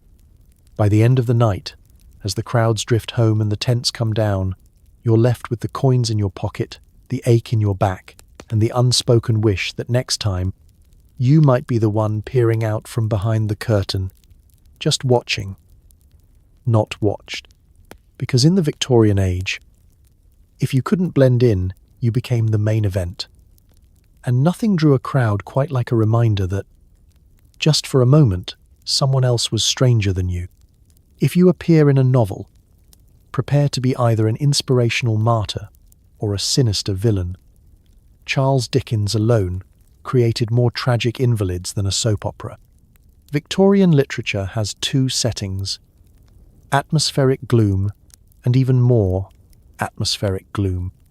If you happen to exist within the pages of a Victorian novel and have any sort of disability, congratulations. You're about to become either the moral backbone of the story or its most misunderstood threat to polite society. Sometimes both, depending on how many chapters the author needs to fill. Let's start with the classics. Dickens, that master of sentimental suffering, gifts us a parade of afflicted orphans, brave consumptives, and tragic street urchins. Think of Tiny Tim, who exists mainly to make everyone else feel either guilty or redeemed. He gets the best lines, the biggest goose at Christmas, and the dubious distinction of being a Victorian symbol for try harder, be grateful. Your purpose, as a disabled character, is to tug at the reader's heartstrings so effectively that Scrooge himself feels compelled to fork over some loose change. But don't get too comfortable. Not all literary invalids are lovable. Sometimes you're cast as the villain, mysterious, embittered, lurking in the shadows with a limp or an eye patch. Ever notice how many evil uncles and jealous cousins have a twisted spine, a scar, or a mysterious ailment picked up abroad? In Victorian fiction, physical difference is a handy shortcut for moral ambiguity. If you limp, readers know you're plotting something. If you cough ominously, it's only a matter of time before the family fortune goes missing. Some writers try for nuance. Occasionally, you'll encounter the long-suffering invalid, a saintly mother, wise grandparent, or uncomplaining child, eternally confined to the upstairs bedroom. Their primary role is to offer advice, inspire the protagonist, and eventually die in a way that furthers someone else's personal growth. Their memory lives on, mostly as an excuse for more dramatic weather and longer walks in the cemetery. The tragic invalid is so popular it's practically a genre. Whole subplots revolve around the slow decline of a beloved relative described in agonizing detail. Pale skin, trembling hands, eyes full of quiet suffering. You're permitted to be poetic, as long as you don't upstage the healthy characters. If you do, the plot will swiftly move you off stage, usually with a gentle fade-out and a touching eulogy delivered in a rainstorm. Children's books aren't much better. There's always a character in need of rescue, a magical cure, or a friend with a wagon ready for adventure. The lesson? Disability is either a temporary obstacle or a charming personality trait. Either way, you're meant to be inspirational, never ordinary. Heaven forbid you should want a storyline that doesn't end with miraculous recovery or noble sacrifice. It's not all bad news. Some authors, ahead of their time, write disabled characters with a bit more grit. There are the stubborn aunts who refuse to stay in bed, the quick-witted detectives who limp circles around their able-bodied counterparts, and the inventors whose weakness turns out to be the secret to their genius. But for every literary rebel, there are 10 more confined to the role of perpetual lesson plan. The illustrations don't help. Artists render disabled characters with a particular flair for the dramatic. Shawls, walking sticks, and haunted expressions, usually framed by a conveniently wind-blown curtain. The goal is to signal your significance from the moment you appear, so the reader knows immediately whether to feel inspired or vaguely unsettled. By the end of the story, your fate is sealed. Either you've changed everyone's lives for the better, exposed a villain, or faded delicately into the next world, surrounded by grieving relatives and a surprising amount of lace. You, the disabled character, have fulfilled your literary purpose: to make everyone else just a little more grateful for their own perfectly healthy, drama-free existence. So, next time you open a Victorian novel and spot a character clutching a cane, wreathed in tragic lighting, just remember, in the world of literature, being different means you're never just another guest at the table. You're either the moral, the menace, or the main event. And sometimes, on a good day, you're all three. Every week, someone's hawking a new miracle cure. It's mostly alcohol, opium, or something that glows in the dark. If it doesn't kill you, it might at least make your day more interesting. Welcome to the bustling world of Victorian medicine, where the average apothecary shop has more bottles than a modern-day recycling centre. Behind every counter is a salesman, a self-taught scientist, or, if you're unlucky, a man who simply enjoys mixing mysterious liquids together to see what happens. With no FDA, no warning labels, and only the barest whisper of common sense, the market for miracle cures is as lively as it is hazardous. It's impossible to stroll through a Victorian street without running into a sign for Dr. Pottle's Life Elixir or Miss Chudley's Revitalizing Drops. These concoctions promise to cure everything from a sluggish liver to female complaints, nervous fits, bad breath, and the lingering sadness of living in 1857. Some boast ingredients sourced from exotic lands, bark from the Peruvian jungle, oil of snake from the Nile, or just plain tap water filtered through a sock and blessed by someone's great uncle. The marketing is impressive, if a bit unhinged. Travelling salesmen arrive in horse-drawn wagons, promising a brighter tomorrow for just a penny, a spoonful. They wave testimonials from satisfied customers. After 3 doses, my husband stopped snoring and took up the fiddle, and demonstrate the instant effects by pouring the stuff onto a handkerchief and setting it on fire. Crowds gather, coins change hands, and another case of buyer's remorse is born. The real ingredients are rarely a secret. Alcohol is a favourite base, sometimes listed as restorative spirits, cordial, or simply good, strong stuff. Opium sneaks into almost every bottle labelled soothing, calming, or suitable for children. If the remedy doesn't contain something addictive, it will at least give you a glowing complexion thanks to a dash of arsenic or mercury, which the Victorians believe will stimulate the blood, or at the very least, guarantee that you don't have to worry about future wrinkles. For every legitimate attempt at healing, there are a dozen recipes that sound like they came from a particularly malicious cookbook. Bat's wing syrup, Dr. Langley's magnetic fluid, and glow water tonic, which literally glows in the dark, are just a few of the more ambitious offerings. Some remedies are just excuses for a party. Invigorating cordial is basically brandy, and sleeping drops are laudanum with a fancy ribbon. Desperate families try everything, because hope is a powerful thing, and because, frankly, what else are you supposed to do when your doctor prescribes fresh air, patience, and a good bleeding? You line up your bottles on the mantelpiece and ration them carefully, not quite sure if you're healing, hallucinating, or just too tipsy to care. There's also a thriving trade in mail-order cures, advertised in the back pages of every newspaper. Just send your symptoms, and a shilling, to a mysterious P.O. box in Bath, and back comes a packet of powder, a set of cryptic instructions, and the vague sense that you've just joined an experimental theatre troupe. Some customers swear by these treatments, though it's hard to say if they're cured or just distracted. Sometimes the results are dramatic. Friends marvel at your newfound energy until you start talking to the furniture or growing extra hair in unexpected places. The local vicar warns against dabbling with nature, while also admitting that Dr. Smethwick's nerve elixir did wonders for his Sunday sermons. If nothing else, the miracle cure industry brings a little excitement to daily life. Will today's bottle make your joints ache less, or will it make your hair fall out in tufts? Only time, and a good fireproof wastebasket, will tell. In the end, you keep trying. Because in the world of Victorian medicine, hope is the most intoxicating ingredient of all, even if it tastes faintly of gin and regret. If all else fails, Victorians recommend 2 things: pray for a miracle or move to the seaside. It won't cure you, but at least you'll get rained on less than in London. When medical science runs out of leeches, tonics, and patience, hope turns in 2 directions, upwards to the heavens and sideways to the nearest salty shoreline. If you've exhausted every doctor from the family GP to the travelling mesmerist, there's still a chance that spiritual intervention or a whiff of bracing sea breeze will save the day, or at the very least, give your relatives something new to talk about. Faith healing is all the rage.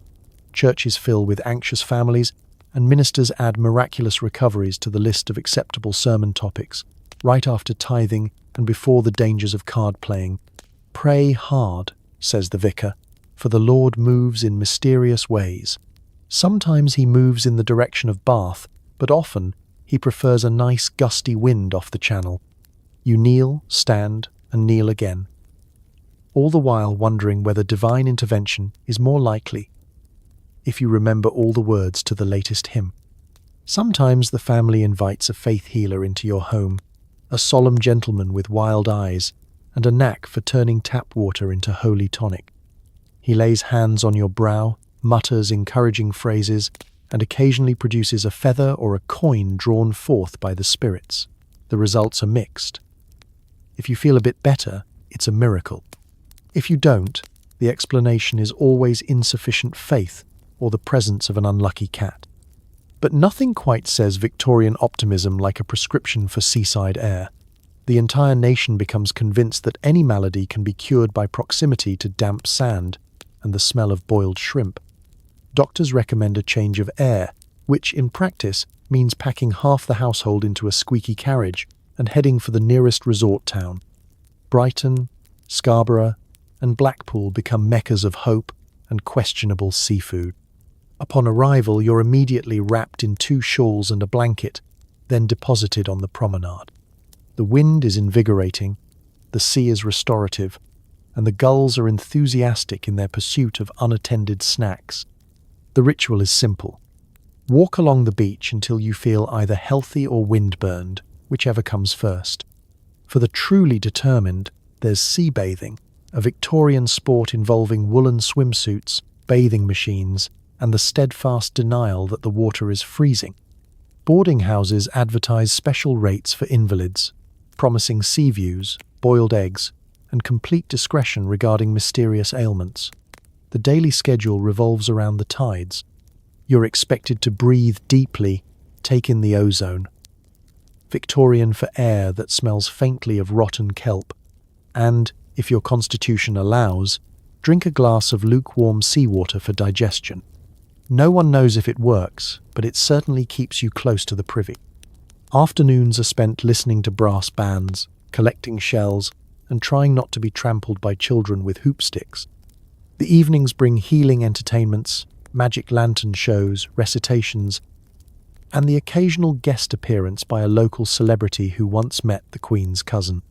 If you show even the faintest sign of improvement, the family claims victory. If not, well, at least you got out of the city smog for a few weeks. And so, between prayers and the pounding surf, you wait for a miracle. Or, failing that, a decent cream tea.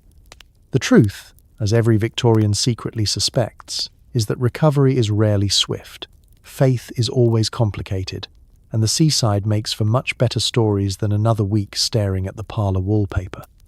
By the end of your seaside cure, you may not be entirely well, but you are at least sunburned, slightly sandier, and the proud owner of a souvenir shell with good health painted on it in shaky script.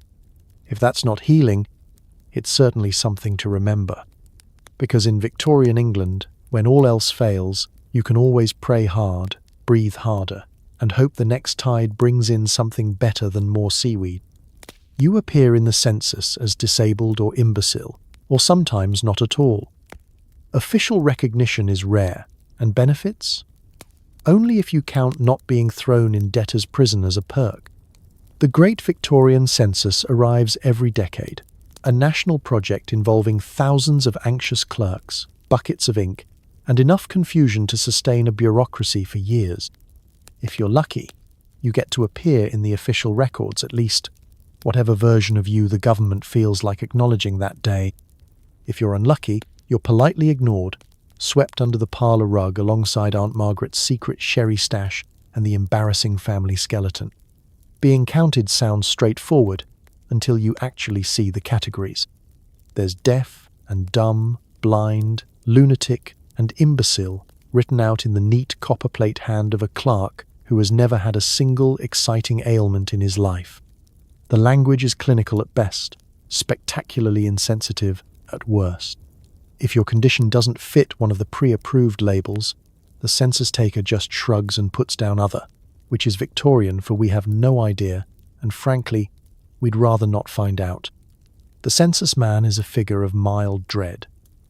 He arrives at your door with a sheaf of forms and a look of barely contained curiosity. The family gathers, ready to offer helpful answers. Oh no, nothing unusual here except perhaps Uncle Edgar's gout, but that's just his excuse for napping through sermons. You might try to clarify, but your voice is quickly drowned out by a chorus of polite denial and carefully curated family history. For those with visible disabilities, the census can be a mixed blessing. On one hand, you're officially acknowledged by the state, a rare treat. On the other, you're reduced to a single word, scribbled in the margins and then carried off to the Great Central Archive, where it will spend the next 50 years being misfiled, and if you're lucky, read aloud in Parliament by a bored civil servant. There are, of course, incentives to fudge the details. Some families hope to gain a little extra charity, so the delicate daughter becomes invalid, and the bedbound aunt is promoted to paralytic. Others hide the truth, worried that too much honesty will land their loved ones in an institution or, worse, attract the attention of an earnest social reformer with a clipboard and a plan. The question of benefits is another Victorian marvel. The state does not hand out pensions, subsidies, or free bus passes. The closest thing to government support is not being actively penalised for existing. At best, you might receive a stern letter advising you to be of good industry, or, in times of extreme compassion, a spot in the local almshouse. The real safety net is the family, the original social services department, fueled by obligation, gossip, and endless cups of tea. If you do happen to appear in the census, congratulations. Your legacy is preserved for future historians, genealogists, and the occasional descendant who will wonder why great-great-granddad is listed as idiot, mild, on the 1871 return. Your name becomes part of the tapestry of national statistics, bundled with the rest of the population into pie charts and stern reports about the state of the nation's health. Outside the official forms, there's very little fuss. No one comes to check if your situation has improved. There are no follow-up questions, no promises of change. The state's view is simple. If you're not causing trouble, or at least not more trouble than usual, you're considered successfully managed, out of sight, out of Parliament. So you live your life in the margins, counted when convenient, discounted when awkward, and always just one census away from statistical invisibility. Your greatest comfort? Knowing that at least you won't be forgotten entirely, even if the only person who ever reads your record is a future great-great-grandchild with a fondness for odd family trivia. Because in Victorian England, official recognition comes with a side of bureaucratic bewilderment, a dash of accidental insult, and the lingering suspicion that the only people truly counting are the ones who never quite know what to do with you once you've been found. Who takes care of you? Usually siblings, servants, or whoever lost at rock, paper, scissors this week. Expect a lot of sighing and passive-aggressive tea service. The daily reality of Victorian care is an endless negotiation, a strategic dance between family members, household help, and whoever happens to be standing closest to the teapot. If you need assistance, you quickly learn to recognize the subtle cues that determine whose turn it is. There's the brother who disappears at the first mention of carrying up the stairs, the sister who volunteers with suspicious enthusiasm, and then immediately delegates, and the distant cousin who's only in it for the gossip. For most middle-class families, the household is a battleground of tiny favors. Your elder sibling might be drafted to fetch your shawl, while the younger one is conscripted as official errand runner, mostly as a lesson in character. Sometimes the task is assigned based on proximity. Whoever's nearest, help your brother get to the table. This is followed by an awkward game of musical chairs, as everyone else suddenly finds an urgent need to be somewhere else. If you're lucky enough to have servants, care becomes a question of household rank. The maid of all work, who already has a to-do list longer than the Bible, is inevitably roped in. She manages your mobility aids, your lunch tray, and your moods, all while dodging lectures from the housekeeper about not letting the tea go cold. The butler draws the line at personal care, unless, of course, you're important enough to be considered part of the family's legacy, in which case he'll offer a stiff upper lip and a truly magnificent glare. The real experts are the nannies and ladies' maids, whose job descriptions grow more complex by the day. They can tie a sash, wrangle a crutch, and manage a sullen child, all at the same time. Their patience is legendary, though sometimes their encouragement takes the form of, "You'll feel better once you've had a nice walk," which is code for, "I could use some fresh air too, thank you very much." Not all care is equal, though.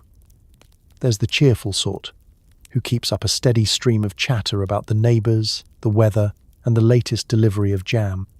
There's the martyr, who sighs so loudly you wonder if she's trying to inflate a hot water bottle by force of will. And, of course, there's the practical sort, who just gets on with it, moving you from chair to chair like a very expensive chess piece and refusing to indulge in drama.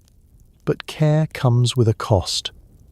Privacy is a rare luxury, and you can forget about dignity on bath day. Conversations happen over your head as relatives debate whether you should try another spoonful of tonic or simply rest a little more. Sometimes decisions are made without you. After all, it's for your own good. Your role in the household oscillates between precious responsibility and that thing we mustn't trip over on the way to the breakfast room. The best moments are the acts of quiet kindness. The sibling who sneaks you a biscuit under the table, the servant who wraps your feet in an extra blanket when no one is looking, the cousin who distracts the family long enough for you to slip out into the garden on your own. It's a game of alliances and small rebellions, a social contract built on sighs, eye rolls, and the occasional midnight snack. Still, resentment can bubble up. Someone always feels put upon, while others worry about becoming the next in line for invalid duty.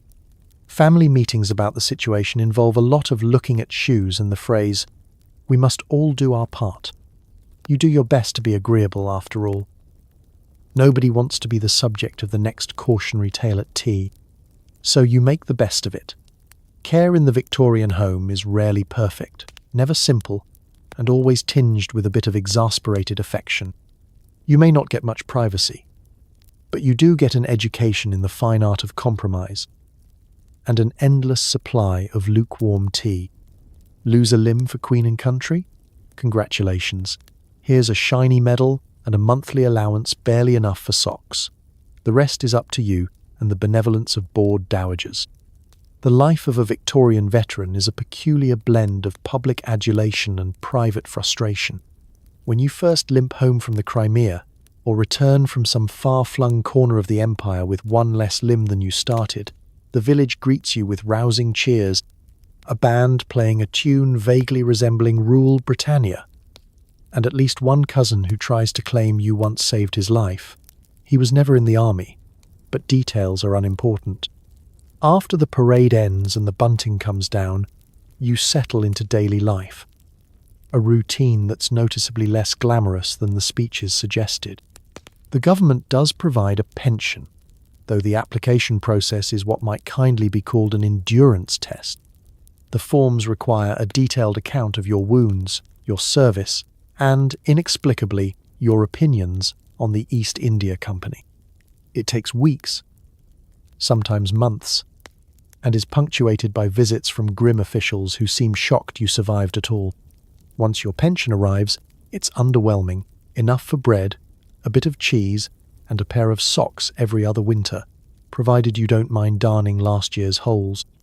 The rest of your support comes from charity, if you're lucky, or from relatives who alternate between admiration and the belief that you should get on with things. The village hosts the occasional fundraiser, with all the usual trimmings, speeches, tepid sherry, and donations that somehow never quite cover the cost of a new crutch. There's a sense that you've become the local mascot, trotted out at civic events to inspire patriotism or serve as a warning. Small children stare at your wooden leg, while the butcher always throws in an extra slice of ham for services rendered. Some neighbours are genuinely kind, bringing soup, a newspaper, or the latest rumours from the post office. Others just want to hear the gory details. Did it hurt? They whisper, eyes wide. Do you still dream of the battlefield?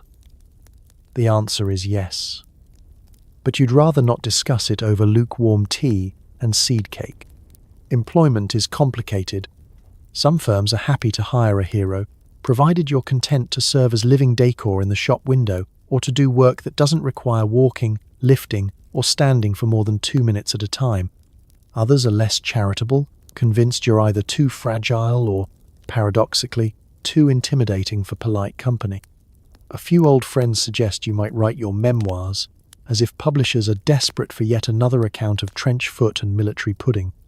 You're sometimes invited to join the local Veterans Club, a motley collection of men in mismatched uniforms competing to see whose injury is most impressive. The meetings are a blend of nostalgia, loud arguments about tactics, and complaints about the price of meat. On rare occasions, A well-connected dowager sponsors an outing to the seaside for the good air, but only if you promise to look inspirational for her bridge club. Family life can be complicated too. Your mother worries you'll never marry. Your sister insists on straightening your medals before church. There's pride in the household, but also an unspoken wish that you could be just a bit more like you were before. Still, you find your place. Some days are easier than others. Sometimes a child will ask to hear your story, not the bloody bits, but the funny ones, about misplaced boots and marching in circles. Sometimes you catch a glimpse of yourself in the glass, medals shining, and remember that you did, in fact, survive. So you button your coat, adjust your cravat, and head out. The pension might be miserable, but the stories are yours, and so is the strange, stubborn dignity that comes with being both hero and afterthought, all before lunch. The house is quiet, the lamps are low, and you're left to wonder what the future holds. Spoiler, it's not all better yet, but at least no one's suggesting more leeches. You settle into bed with your trusty hot water bottle, a Victorian luxury and the closest thing to central heating for the next 80 years. The tick of the clock is slow and steady, matching your own thoughts as they meander between past and future. The wallpaper glows softly in the lamplight, a gentle riot of florals that, somehow, you've stopped actively hating. Outside, the streets are still. Even the ever-vigilant neighbour's dog has given up barking at ghosts and drunks for the night. This is the time for reflection. The day's parade of minor indignities, awkward stares, careful tease, misplaced sympathy, have faded into a kind of hush, leaving only the certainty that you are, at least for a few hours, left to your own company. Here, without witnesses, you can finally drop the role of inspiration, curiosity, or family burden and simply be yourself, with all your aches, opinions, and a stubborn streak that would make Queen Victoria herself blink twice. You remember the treatments, the fads, and the cures with the kind of hindsight that's half bitterness, half bemusement. The leeches, the tonics, the trips to the seaside, the never-ending rounds of try harder and be grateful, they all pile up behind you, a cluttered museum of good intentions and questionable science. If you close your eyes, you can almost hear the echoes of bustling parlors, rustling silk, the low hum of the piano, always in C major, and the well-meant but exhausting chorus of advice from relatives, doctors, and passing strangers. Yet, here you are. Not cured, perhaps not even especially comfortable, but still here. You marvel at the fact that you've survived the age of arsenic-laced ointments, decorative crutches, and the dubious comfort of inspirational casseroles. There is a strange pride in having persisted, a kind of gentle defiance woven through the worst moments and the quietly ridiculous ones. Your mind wanders to what comes next. Change creeps in, slow as molasses in January. The city grows louder, the medical advice, marginally, more sensible, and someone, somewhere, starts to wonder if maybe ramps aren't such a radical idea.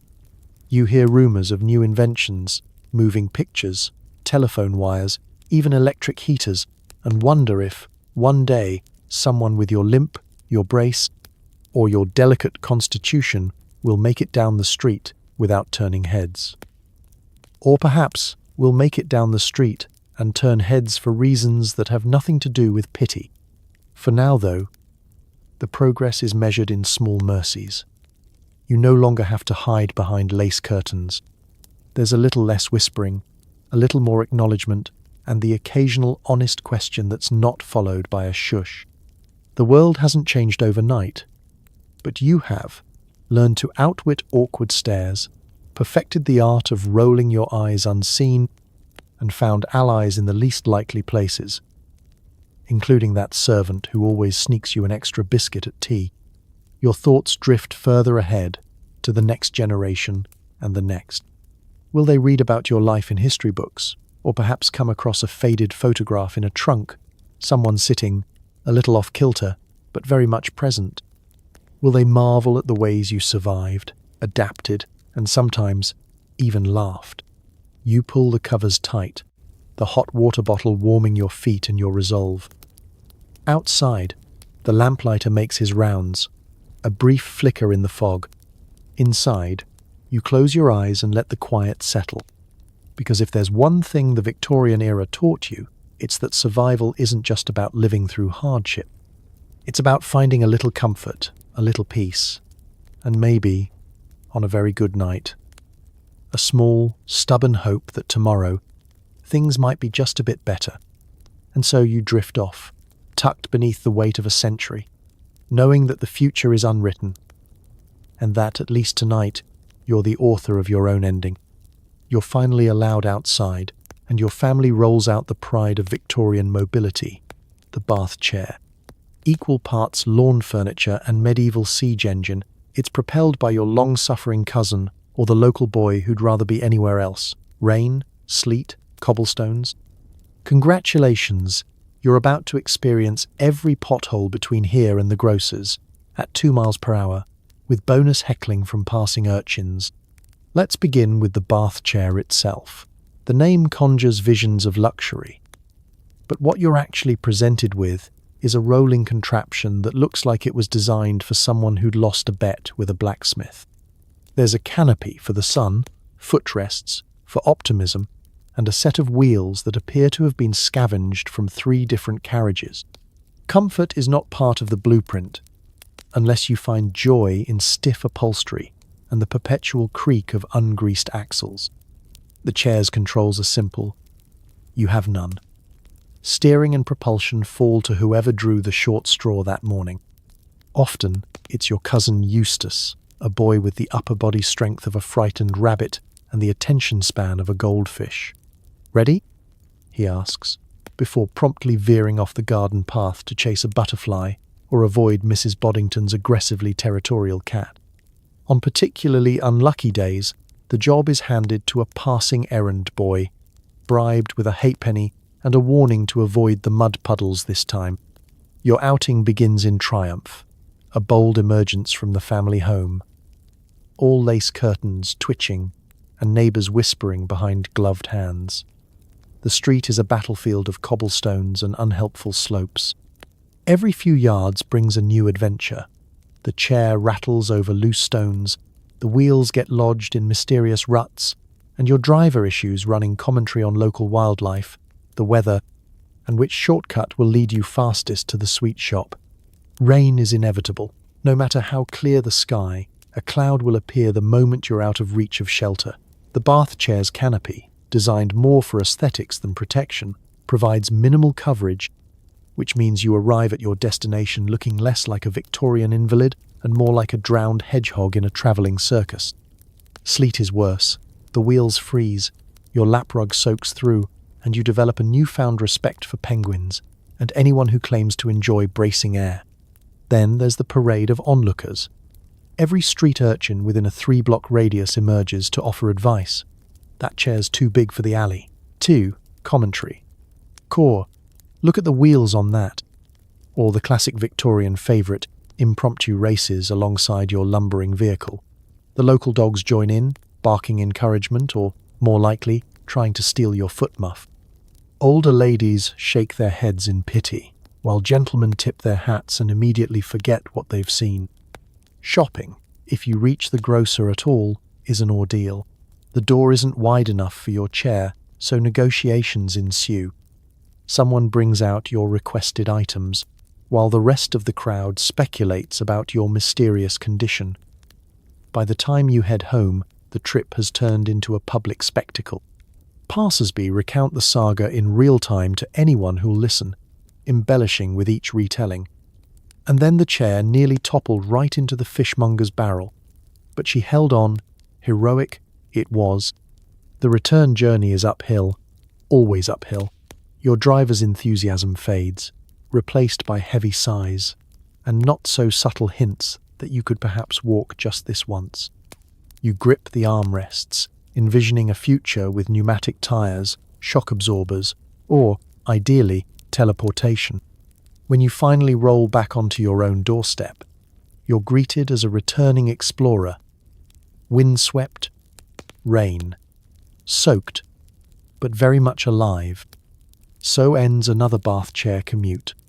You survived weather, wheels, and wandering minds, and if you ever need a reminder of your resilience, just remember, in the world of Victorian mobility, slow and squeaky really does win the race.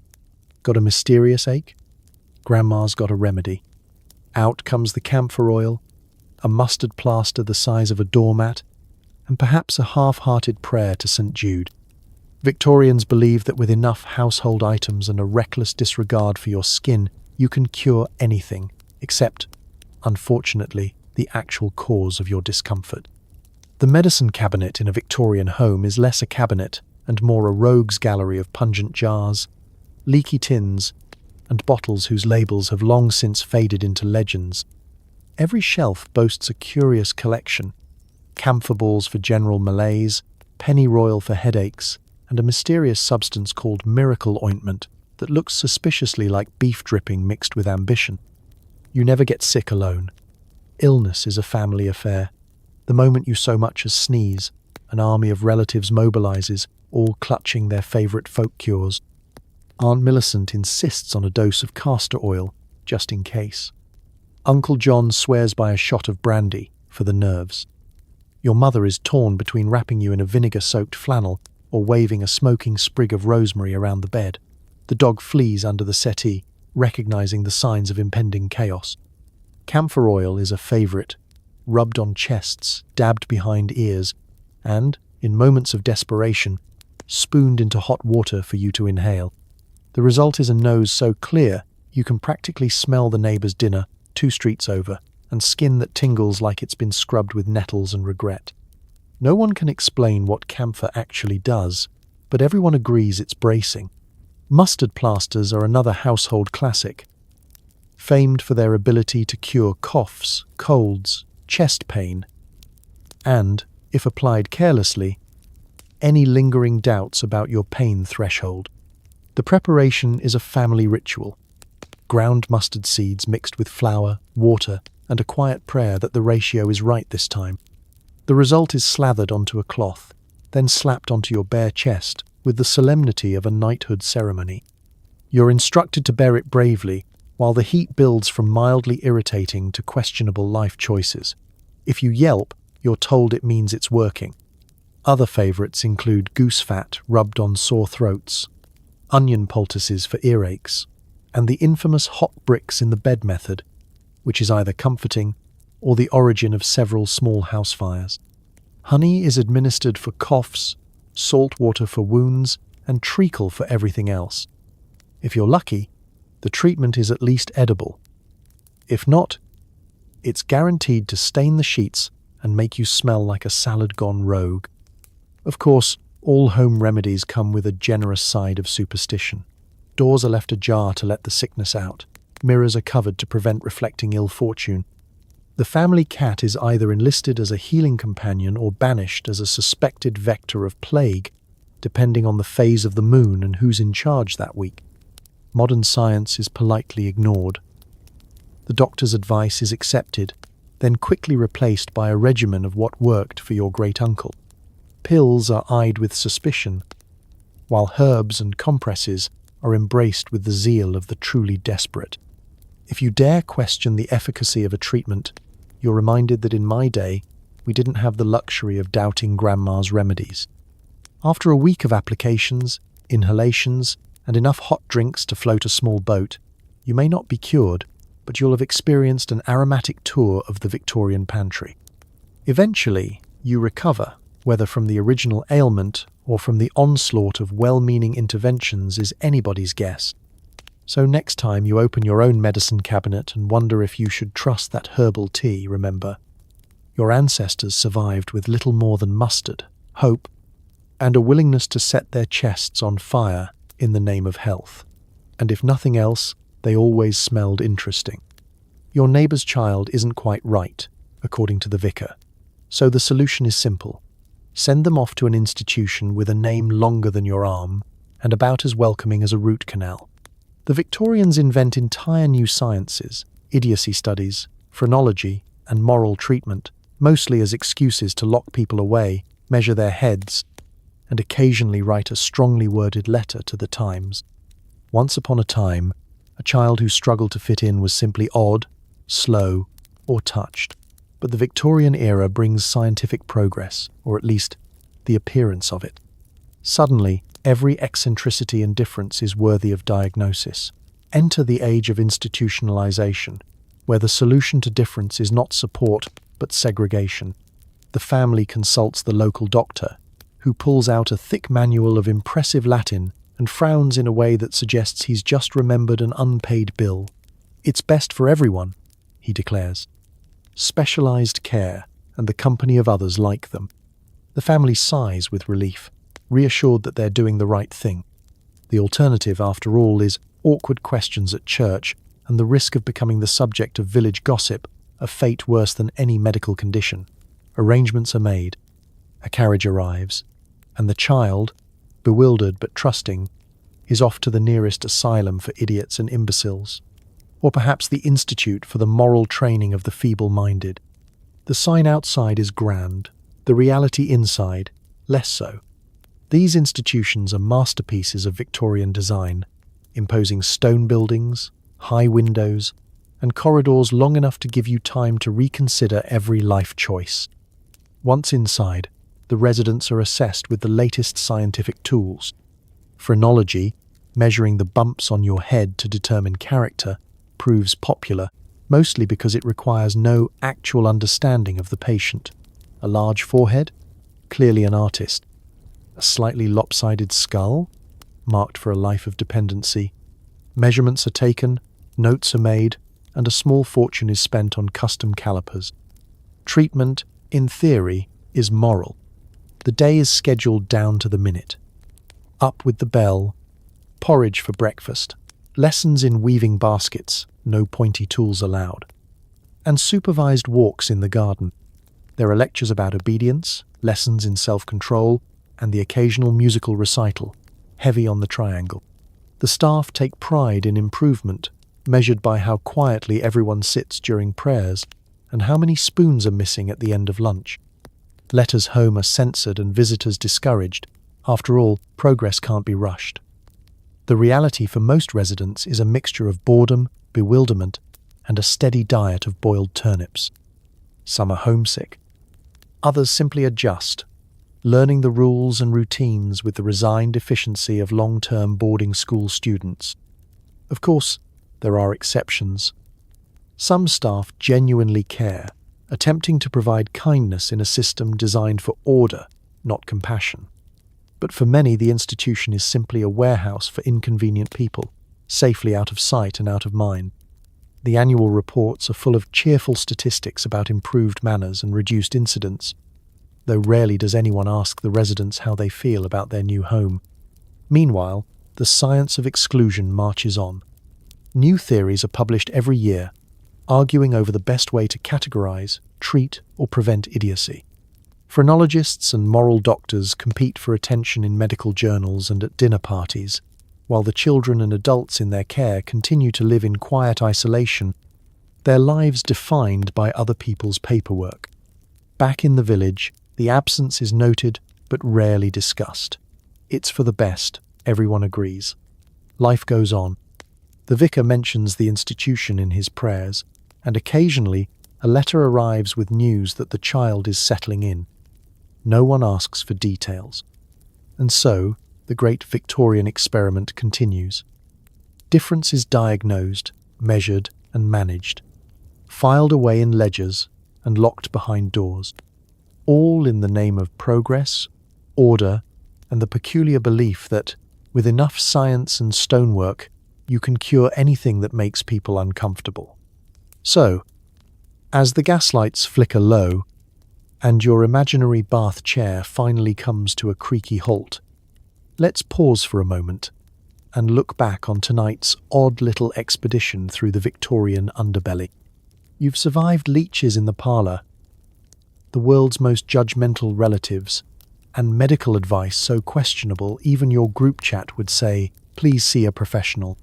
You've braved the era of charity balls that are just excuses to stare, miracle cures that taste like regret, and asylums where the rest cure is basically being grounded until you stop being interesting. Maybe you endured dinner with your extended family as they politely ignore your wheelchair, or you rolled through town at the mercy of both weather and the nearest urchin. Through all of it, one thing remains clear. Victorians loved rules, labels, and long, tragic novels. But they never quite figured out how to treat people with disabilities like actual, ordinary humans. And yet, somehow, real people survived. They adapted. They played piano, campaigned for change, and sometimes just stubbornly refused to vanish quietly into the sick room. So tonight, as you nestle down into your clean sheets, no servant sighing, no cousin Agnes arranging your pillows, no threat of being prescribed a month of beef tea, maybe send a little thanks to the folks who came before you. The ones who invented ramps, challenged the rules, and proved that resilience is sometimes the best legacy you can leave. Because history may be uncomfortable, unfair, and occasionally covered in mustard plasters, but it's also proof that people are stubborn, hopeful, and let's face it, a bit ridiculous. So take a deep breath. Let the Victorian cobblestones fade away, and enjoy the simple, modern miracle of a quiet, warm room. Rest easy. Tomorrow is another day, and at least you won't wake up to someone suggesting you try a little more laudanum in your tea.